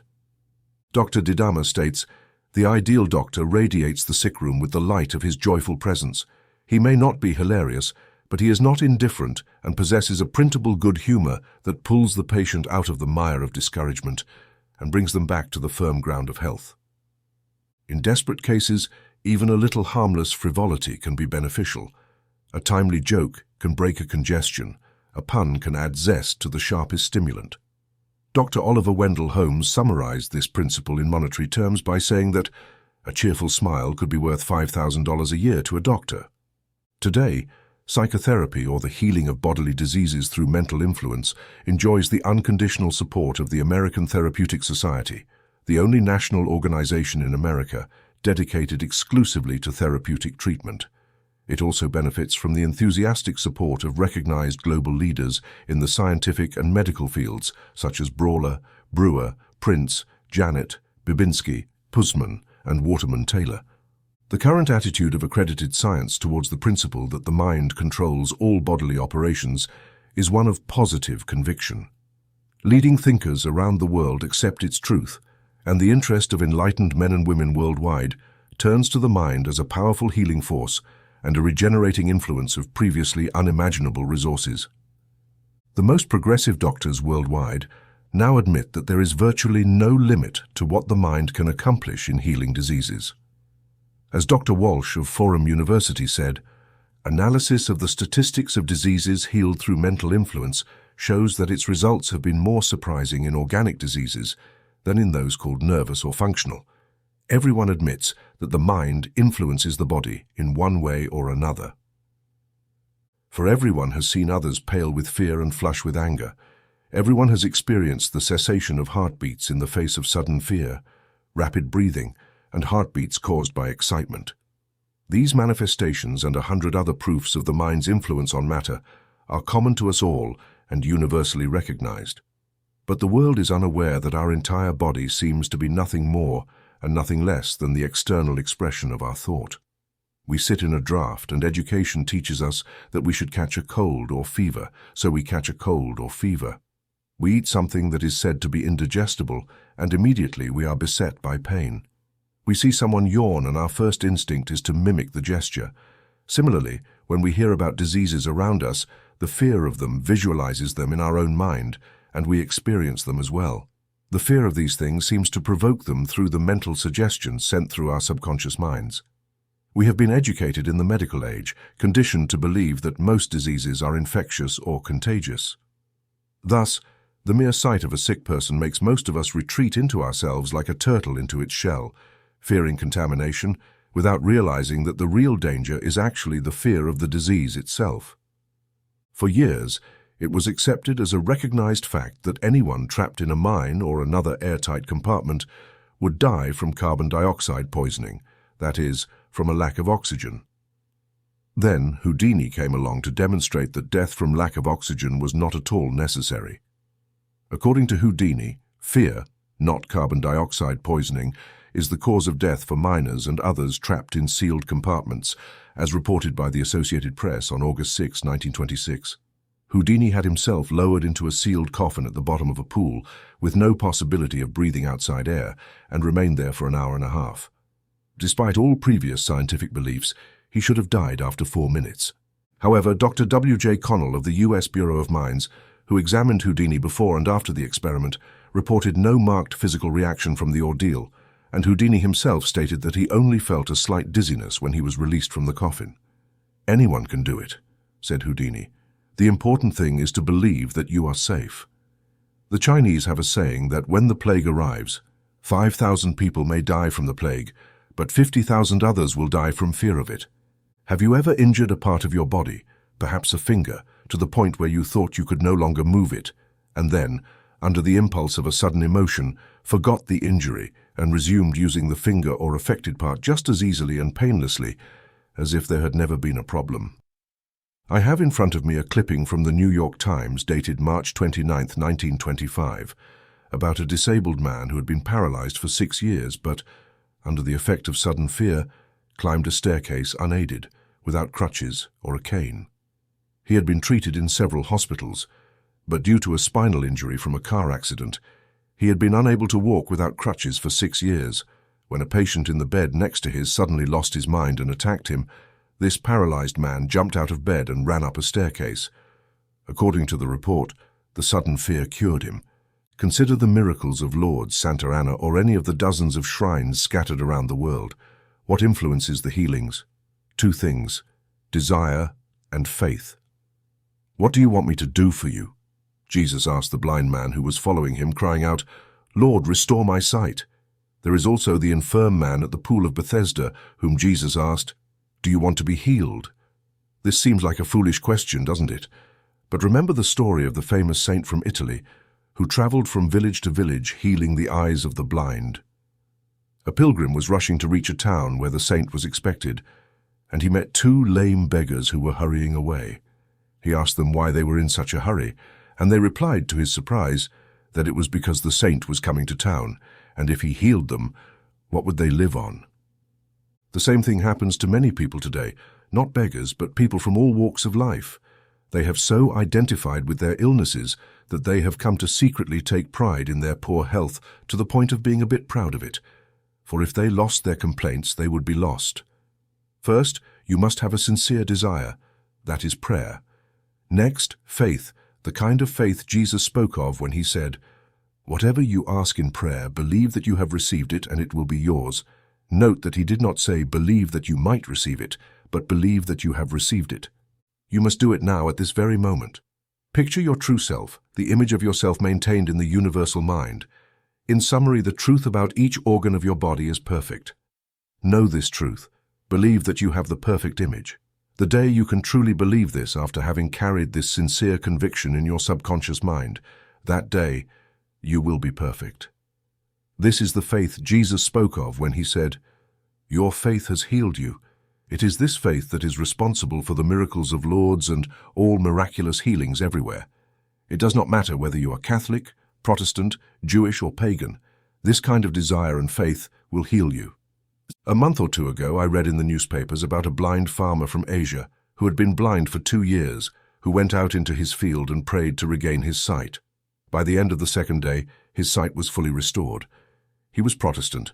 It was not in a shrine. He simply went out into his field and prayed to God.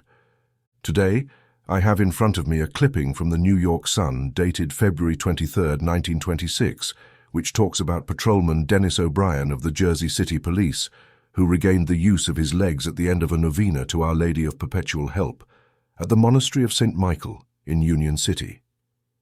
His legs had been paralyzed for 2 years, since a bullet had hit the base of his spine, cutting the motor and sensory nerves. He was Catholic. Next, an article from the New York Sun dated June 26, 1926, tells how Miss Elsemeyer from the Bronx, New York, miraculously got rid of a tumor that had been tormenting her for months overnight. "Last fall, I noticed an unusual growth on my body," she said. "I thought it might be due to an effort I had made trying to lift a log. I wanted to know what it was, so I first went to the doctor. He informed me that it was a tumor and that it could become serious, but I was not scared, so I refused any medical treatment. I have believed in healing through faith for years, and am a member of the Society of Unity, a branch of the New Thought organization. I then went to see a New Thought practitioner, but although it seemed to help, the growth remained. I suppose my faith wasn't strong enough at that time. This was last autumn. Then there was a faith congress. I attended with the same growth, which had apparently not been affected by any healing attempts. But after attending the healing meeting at the congress, I left with a strong faith that I would receive the healing I had requested. When I withdrew, I noticed the tumor was still there, but when I woke up the next morning, it had disappeared." Chronicles of all religions are filled with such miracles, and their reason is the same in all cases: prayer and faith. With these, no healing is impossible. Suppose we return for a moment to a humble amoeba, the first piece of animal life on Earth. I don't know if you are a fundamentalist or an evolutionist, but the facts are somewhat harder to prove on the evolution side. So let's argue from this perspective. The amoeba, as you will recall from Chapter 1, is the lowest known form of animal life. A kind of jellyfish with a single cell, no brain, no intelligence, only life. No one would say that this jellyfish could improve itself, let alone claim that it developed the next form of life from its own thoughts or ideas. However, according to science, the next form of life evolved from this gelatinous mass. The amoeba was certainly not responsible for this development. It couldn't develop on its own. Thus, the inevitable conclusion for us is that an external intelligence must have done it. But at that time, there were other living beings. The amoeba was the only possibility among all the forms of animal life on the planet. The conditions of water and atmosphere were such that no other animal form could sustain life at that time. Therefore, the intelligence that developed the next form of animal life must be the same one that created the amoeba, which first brought life to this planet. This intelligence is known in many ways. Some call it God, others providence or nature, and there are those who speak of the principle of life, the spirit, etc. But for our purposes here, let's call it the universal mind. Having already formed life on Earth, the universal mind then proceeded to its development. From a single cell, it built cell by cell, modifying each form of life to meet the different atmospheric and environmental conditions brought about by the cooling of the Earth's crust. When the multicellular structure became complex, it was given a brain to manage various functions, just as a regulator is installed on a steam engine. When land appeared, and the retreating tides left some animals exposed for hours, it gave them lungs and gills, sending some towards the air and others towards the water. When creatures began to prey on each other, it gave some speed and others shells. There were also those to whom it gave ink-like liquid so that each could escape in its own way and survive. But it always progressed. Each new stage of life was an improvement over the previous one, always showing its ingenuity and ability to meet every need. Finally, as a culmination of all its efforts, It made man, a creature endowed not only with a brain like lower animals, but with the power of reason. This one was made in its image and likeness, sharing with it the infinite intelligence it possessed as creator, as well as a share of the universal mind. Through creation, from the time of the unicellular amoeba to man, all scientists will admit that the guiding intelligence of the universal mind worked every minute to form the patterns on which each new type of animal was made, and that each of these patterns was perfect and adapted to the conditions it had to face. Certainly, when it came to man, it did not have less success in creating a perfect model than in creating the tiger or the elephant. Therefore, I assume that everyone will admit that man, as formed by the universal mind, is perfect, and that the idea of man as it exists in the universal mind is perfect in all its aspects. For from the beginning, the universal mind has never recoiled, never remained stationary. It has always progressed. Therefore, we must assume that man is not regressing now, but is a more perfect creature than he was 5,000, 10,000, or 100,000 years ago, and that he is constantly approaching the likeness of his creator. The next step seems just as logical. Even in the most primitive and lowest forms of life, there existed the power to develop any means necessary to face each new emergency, such as a shell, lungs, legs, or wings. If this power remains inherent in the lowest forms of life, like the plant parasites mentioned in a previous chapter, it does not seem a certainty that we have the same power within us and simply need to learn how to call upon it. Jesus showed that we have it, and his disciples and followers added even more evidence after the 3rd century of the Christian era. This power was left in disuse, but in recent years, thousands of people have used it for themselves and others through psychology or religion. A new church was founded on the words of James, "Faith without works is dead." The only difference between most churches is whether Jesus meant everything he said when he sent his disciples to preach that the kingdom of heaven is near, to heal the sick, cleanse the lepers, raise the dead, cast out demons, and freely give what they have received. The sick, the lame, the paralyzed, and the blind came to him literally by the hundreds of thousands. The fact that thousands were healed is indisputable. Doctors candidly admit that many of these cases were abandoned by the medical fraternity. And the basis of all these healings is that there is nothing miraculous about them. They are divinely natural. All they require is a complete understanding that the mind is the only creator, and that the image the universal mind has of your body is a perfect image, neither young nor old, but full of health, vigor, beauty, and vitality. Thus, all you have to do when illness strikes is to return to the universal mind to get a new conception of its perfect image, so that the truth about your body returns, just as you go back to the basics of mathematics when seeking the truth about any incorrectly solved problem. When you can make your subconscious mind copy this universal image of truth, rather than the sick image you have in your thoughts, your illness will disappear like the simple dream it is. This may seem too profound, but consider it this way. When you think an organ is sick, it is your conscious mind that thinks it. It inevitably sends this thought to your subconscious mind, which then proceeds to build the cells of that organ according to this imperfect and sickly model. The only thing you need to do is change this model, that is, change your belief. By doing this, your subconscious will reconstruct your body according to the correct model. Your body is simply an assembly of millions and millions of protons and electrons that are unified by the mind. These are the universal substance of everything around us, the plastic matter from which the sculpting mind shapes everything you see. To cite New York. The human body is made up of trillions of miniature solar systems, each with rotating planets and a central sun. These tiny systems are the atoms of modern science, and all the atoms of the elements are composed of protons and electrons in varying quantities, arranged in different ways. But what are protons and electrons? Physics masters have managed to weigh and measure them. We know they carry electric charges in their smallest possible expression, and we learn much about their behavior. But students are beginning to doubt that they have a real substance that one could hit with a Lilliputian hammer. Dr. H.G. Gale from the University of Chicago, speaking to the Ohio Academy of Sciences the other day, stated that there are good reasons to believe that electrons are entirely composed of electricity, and that their mass or weight is merely a manifestation of electric force. According to this view, there is nothing in the universe except electricity and perhaps ether.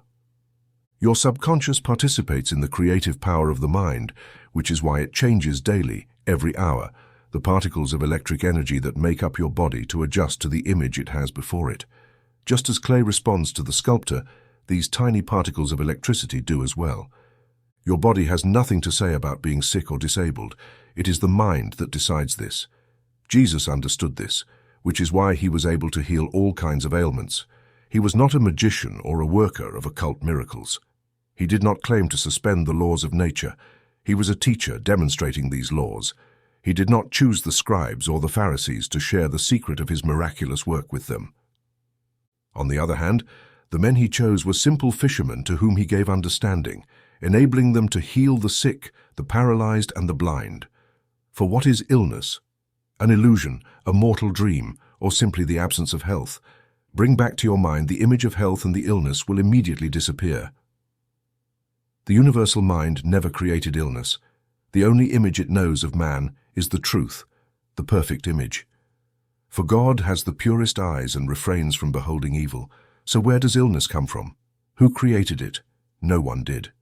It is a mere illusion, just as if you believed a needle was piercing you and focused your thought on the pain, making it unbearable, only to discover that there was no needle but just a hair or a piece of ash stuck in the skin. How many times have you had an imaginary pain that disappeared quickly when your doctor assured you that there was nothing wrong with you? The same applies to all diseases and all pains. If you understand that they are just fears or suggestions acting on your conscious mind, and you refuse to believe this image of pain or illness, your subconscious will quickly refute this claim. Do not render this mind powerless with thoughts of fear, doubt, and anxiety. If you do, it will become like a work team constantly halted by strikes, interruptions, or changes in plans.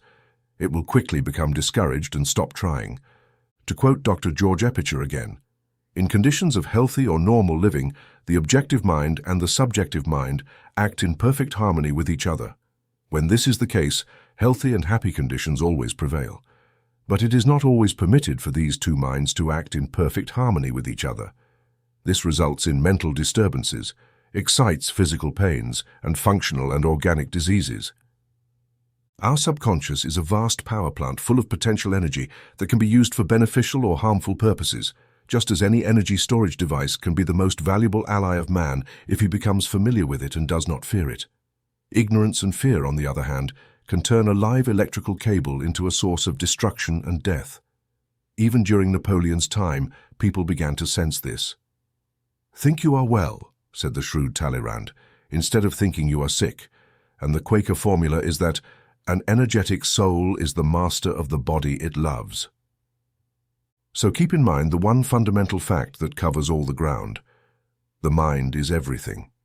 There is no other cause.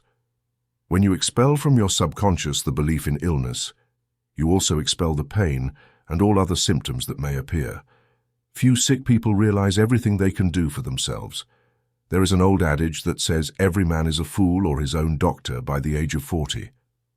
When the science of the mind is more widely understood, this adage will become entirely true. Every person will discover within themselves the mind that heals all diseases, for every function of the body is governed by your mind. When illness or pain overwhelms you, reject it. Hold firmly to the one idea that encompasses everything, the fact that the universal mind has made every organ perfect, and that the unique image of each organ in the universal mind is its perfect image. And this perfect idea itself has sufficient resources to meet every need. Follow Jesus' command, "Be perfect as your heavenly Father is perfect." It is necessary to follow the Lord's words literally and shape our bodies according to the image He has of us in the universal mind.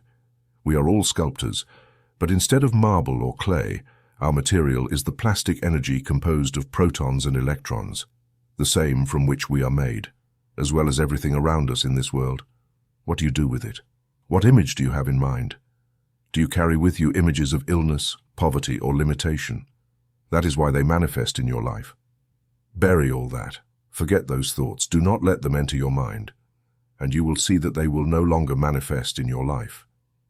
Now, admit that the mind influences your body up to a certain point, but you still believe that your physical organs have the predominant power, which makes you dependent on them and turns you into their slave. The Apostle Paul said, "Do you not know that if you submit as a servant to obey, you will ultimately become nothing more than a servant who obeys? By keeping before you the thought that your organs are the masters, you make them your master and deprive yourself of the guiding intelligence of your subconscious. So, when an organ stops functioning properly, you try to medicate it, whereas the part that needs attention is in your mind.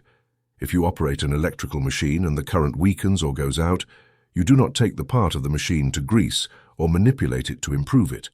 Instead, you go directly to the source of the machine and look for what is wrong there. In the same way, when something seems to malfunction in your body, the place you need to examine is your subconscious. Your stomach has no intelligence, just as your heart or liver has none. None of your organs possess it. For example, your liver could never determine how much sugar it should release into your blood each minute to maintain your body temperature at 98 degrees when you are sitting in a room heated to only 65 degrees. It also does not know how much additional sugar is needed to maintain this normal temperature when you go out in windy conditions at -10 degrees Celsius. Yet it provides the necessary amount, neither too much nor too little, and does so instantly. Where this information comes from, no one knows. No mortal could discover it by himself in a year. It gets it from your subconscious.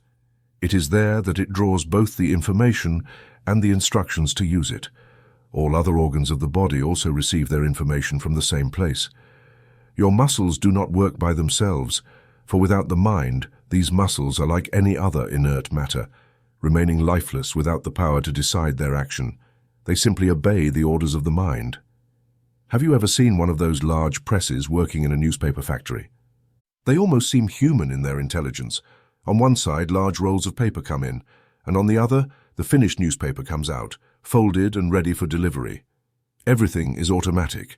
Everything is as perfect as possible for machinery. The fingers that fold the newspapers seem almost real in their dexterity. But what happens if the electrical current that powers them is cut off? The machinery loses its energy.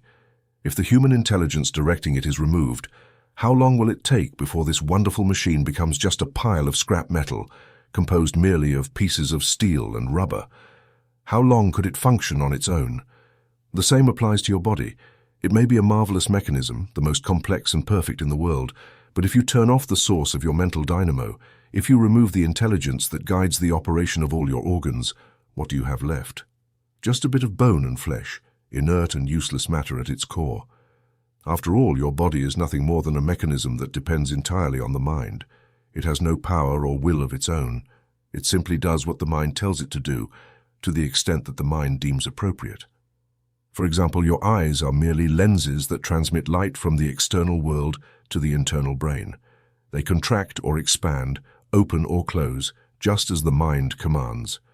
And the mind in turn constantly keeps them nourished with fresh, invigorating blood, replacing old tissue and old cells as quickly as they wear out, constantly rebuilding tissue so that your eyes can continue to function perfectly. As long as your conscious mind relies on them for its impressions of external objects, it doesn't matter your age or how you use them. The eyes are like any other muscle in your body. They strengthen with use. All you need to do is give them enough rest so that the mind can repair and rebuild the worn tissue. Keep in your subconscious mind the perfect image of the eyes you wish to see restored, and you will never have to fear glasses or worry that your eyes will fail you. What happens when your muscles refuse to work or perform their functions properly? What happens is that you have lost control somewhere, that you have firmly and for so long maintained the belief that muscles have the predominant power, that your subconscious has also believed it. Thus, when a nerve or muscle is injured, the subconscious, at the suggestion of your conscious mind, abandons all control over it. All diseases, all sufferings, all imperfections of the human body stem from this one cause: your belief that your body is the master, capable of acting or falling ill without the consent of the mind. It is this belief that is at the root of all suffering. One disease is not different from another. They all stem from this mistaken belief. If you deny the body's power over your mind, you can eliminate all fear of illness, and when fear departs, the basis of the disease disappears. The way to start is to refuse to believe or pay attention to any complaint from your body. Do not fear the weather or the atmosphere, humidity or drafts, for only when you believe them to be unhealthy do they become so for you. When your stomach sends you a distress signal, when it tells you it does not like something you have eaten, treat it like a recalcitrant servant. Remind it that it is not the judge of what is good for it, that it has no intelligence, and that it is merely a channel through which the food you give it passes for it to process and select. If it is healthy food, it only needs to pass it through the elimination organs as quickly as possible. Your stomach is quite capable of doing that.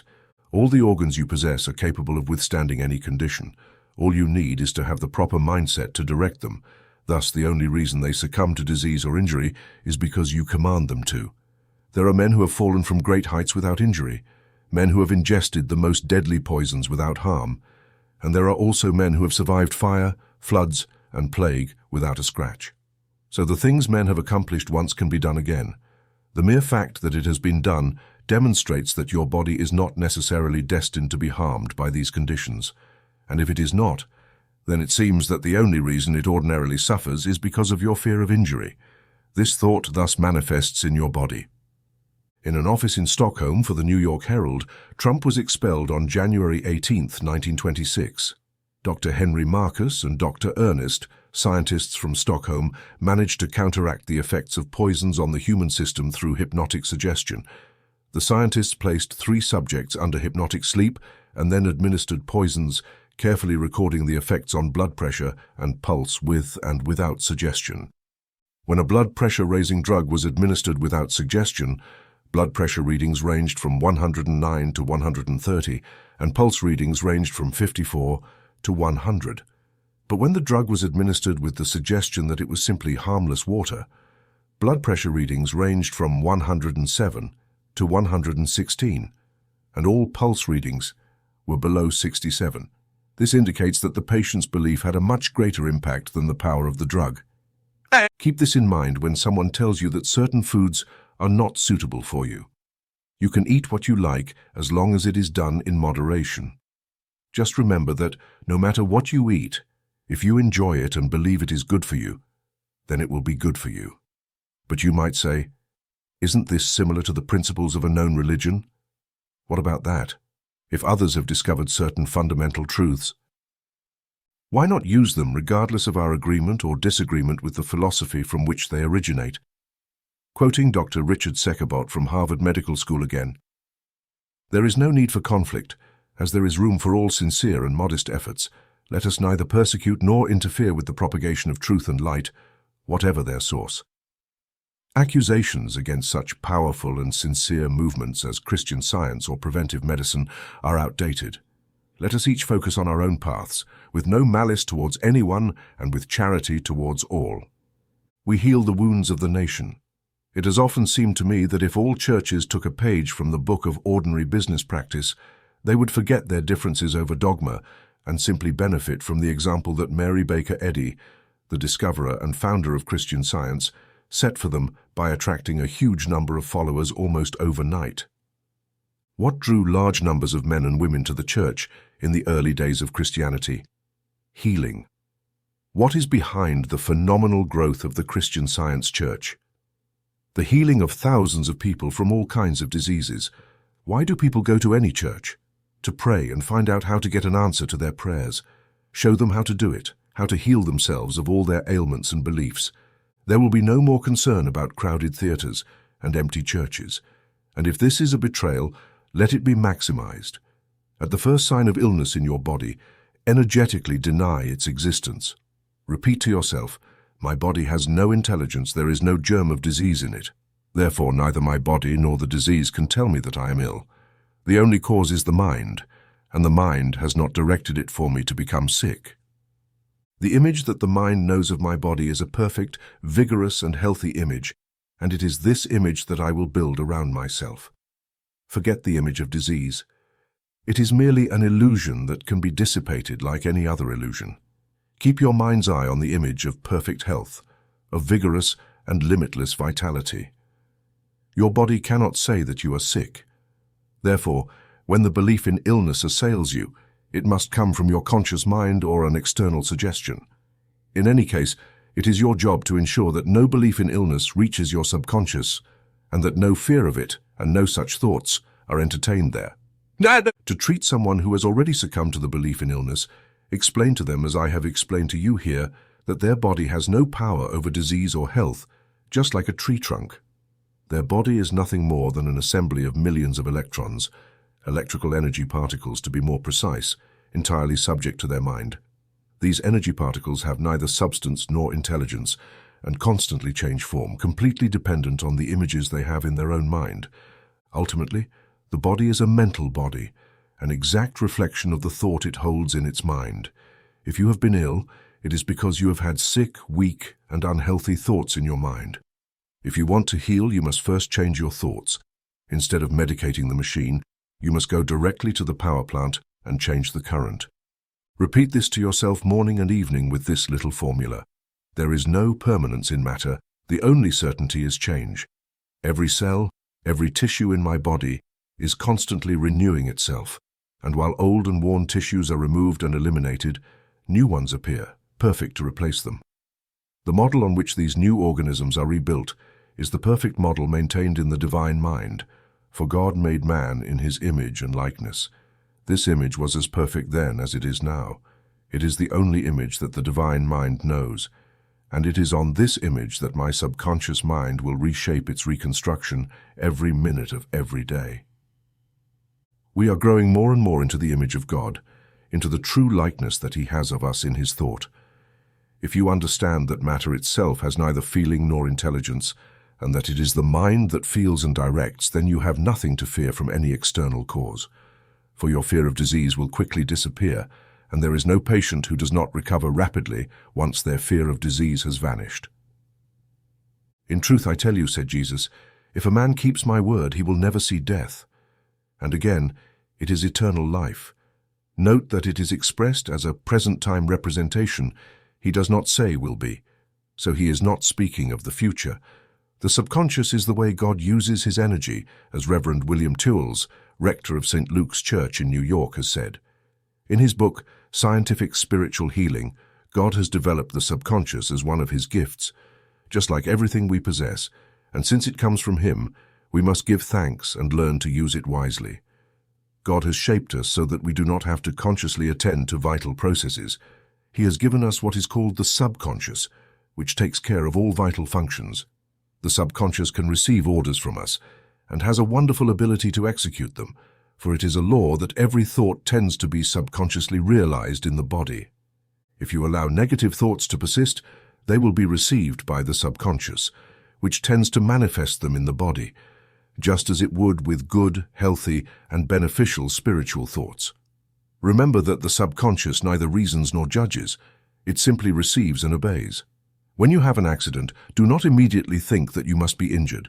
Rather, immediately deny that you could be harmed. This denial will remove the creative power of your thought concerning any harmful condition.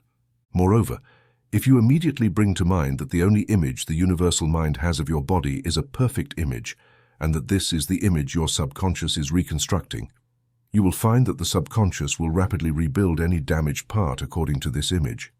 In fact, if we could realize that our bodies are simply composed of vortices of energy entirely controlled by the mind, it would not hurt us more than passing a knife through them, rather than water which immediately takes the shape of the container holding it. Similarly, our bodies should immediately regain the form the mind gives them. Even with our current imperfect understanding, we can accomplish what non-initiates would call miracles with our bodies. Each victory we achieve gives us a bit more power over them. Conquering one disease makes it easier to ward off or overcome other diseases. The body cannot resist us. It is only the conditioning and suggestions from our surroundings that we must combat. There is no need for illness, nor even for fatigue. Those who wait on the Lord shall renew their strength. They shall mount up with wings as eagles. They shall run and not be weary. They shall walk and not faint. These words were literally spoken in the Scriptures and can therefore be applied literally.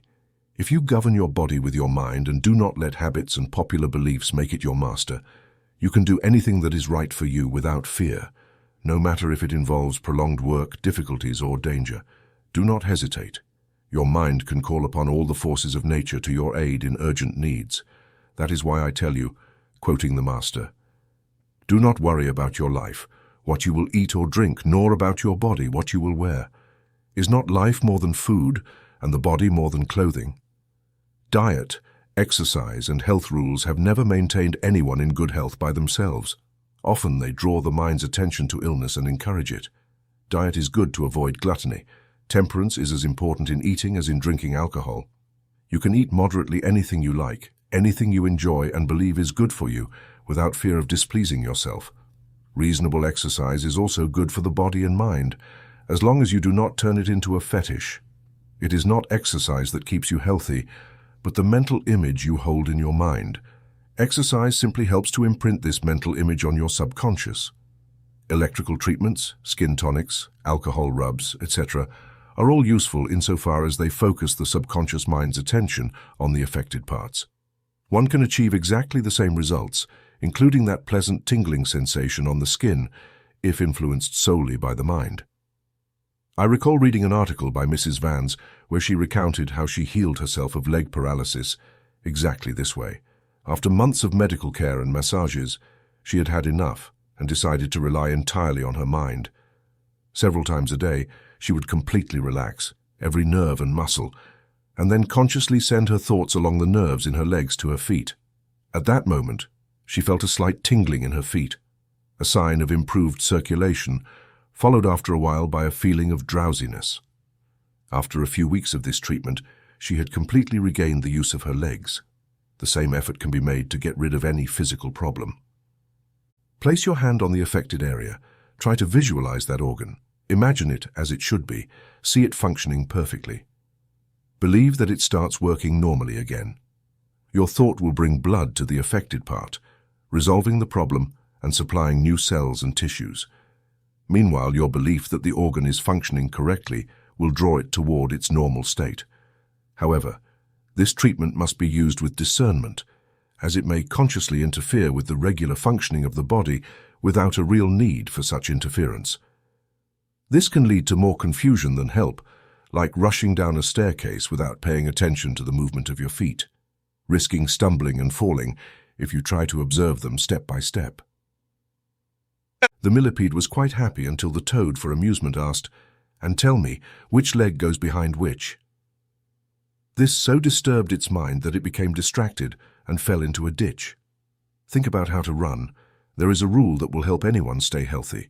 Forget about nerves, throw the pills in the medicine bottles, and keep before the eyes of the mind only the perfect image that the universal mind maintains throughout the body.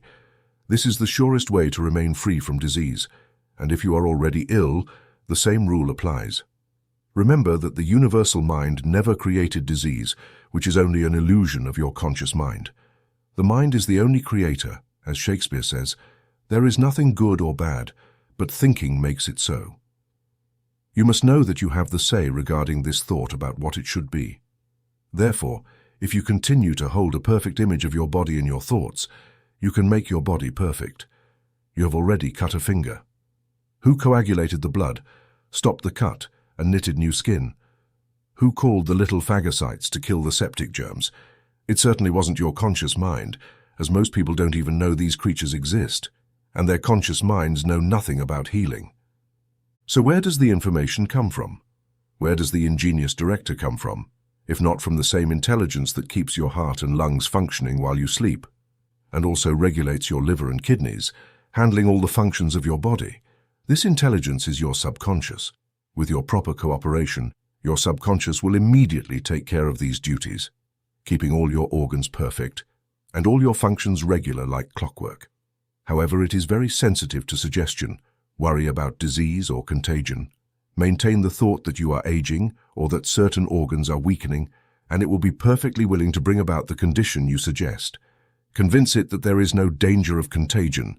Maintain the thought of health and strength, and it will be just as quick to manifest it. So what you need to understand is this: before something can be accomplished, there must be a model for it in the mind. Before something can be built, there must be a plan, a blueprint from which to construct. Before your creation, the universal mind maintained in its thought the model according to which you were made. This model was perfect then, and it is still perfect now. The only idea of you that the universal mind knows is a perfect model where every cell and every organism is formed according to perfect lines. It is true that many of us have built imperfect models in our own thoughts, but we can get rid of them as quickly as we get rid of our fear of them. Your body changes every moment. Each cell, each organism is constantly being rebuilt. Why rebuild according to old and imperfect lines? Why not build according to the lines maintained in the thought of the universal mind? You can do it, but the essence lies in the words of the Master.